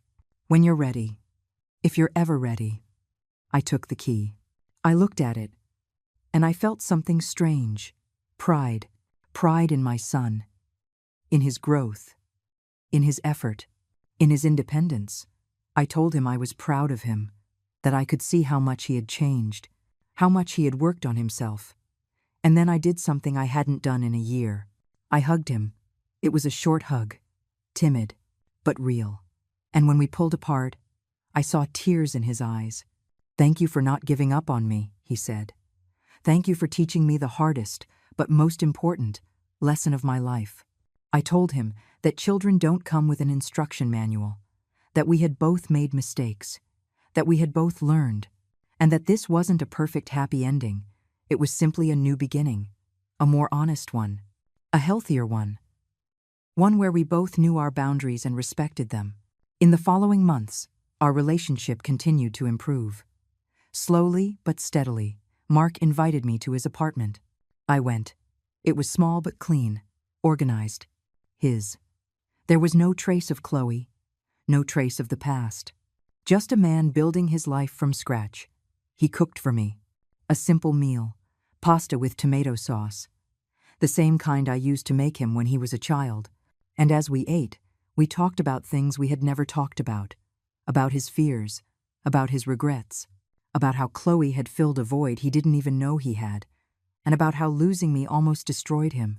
I told him about my process, about the fear I felt, about the loneliness after changing the locks, about the nights spent crying, wondering if I had done the right thing, about Evelyn and the women in the building who became my family.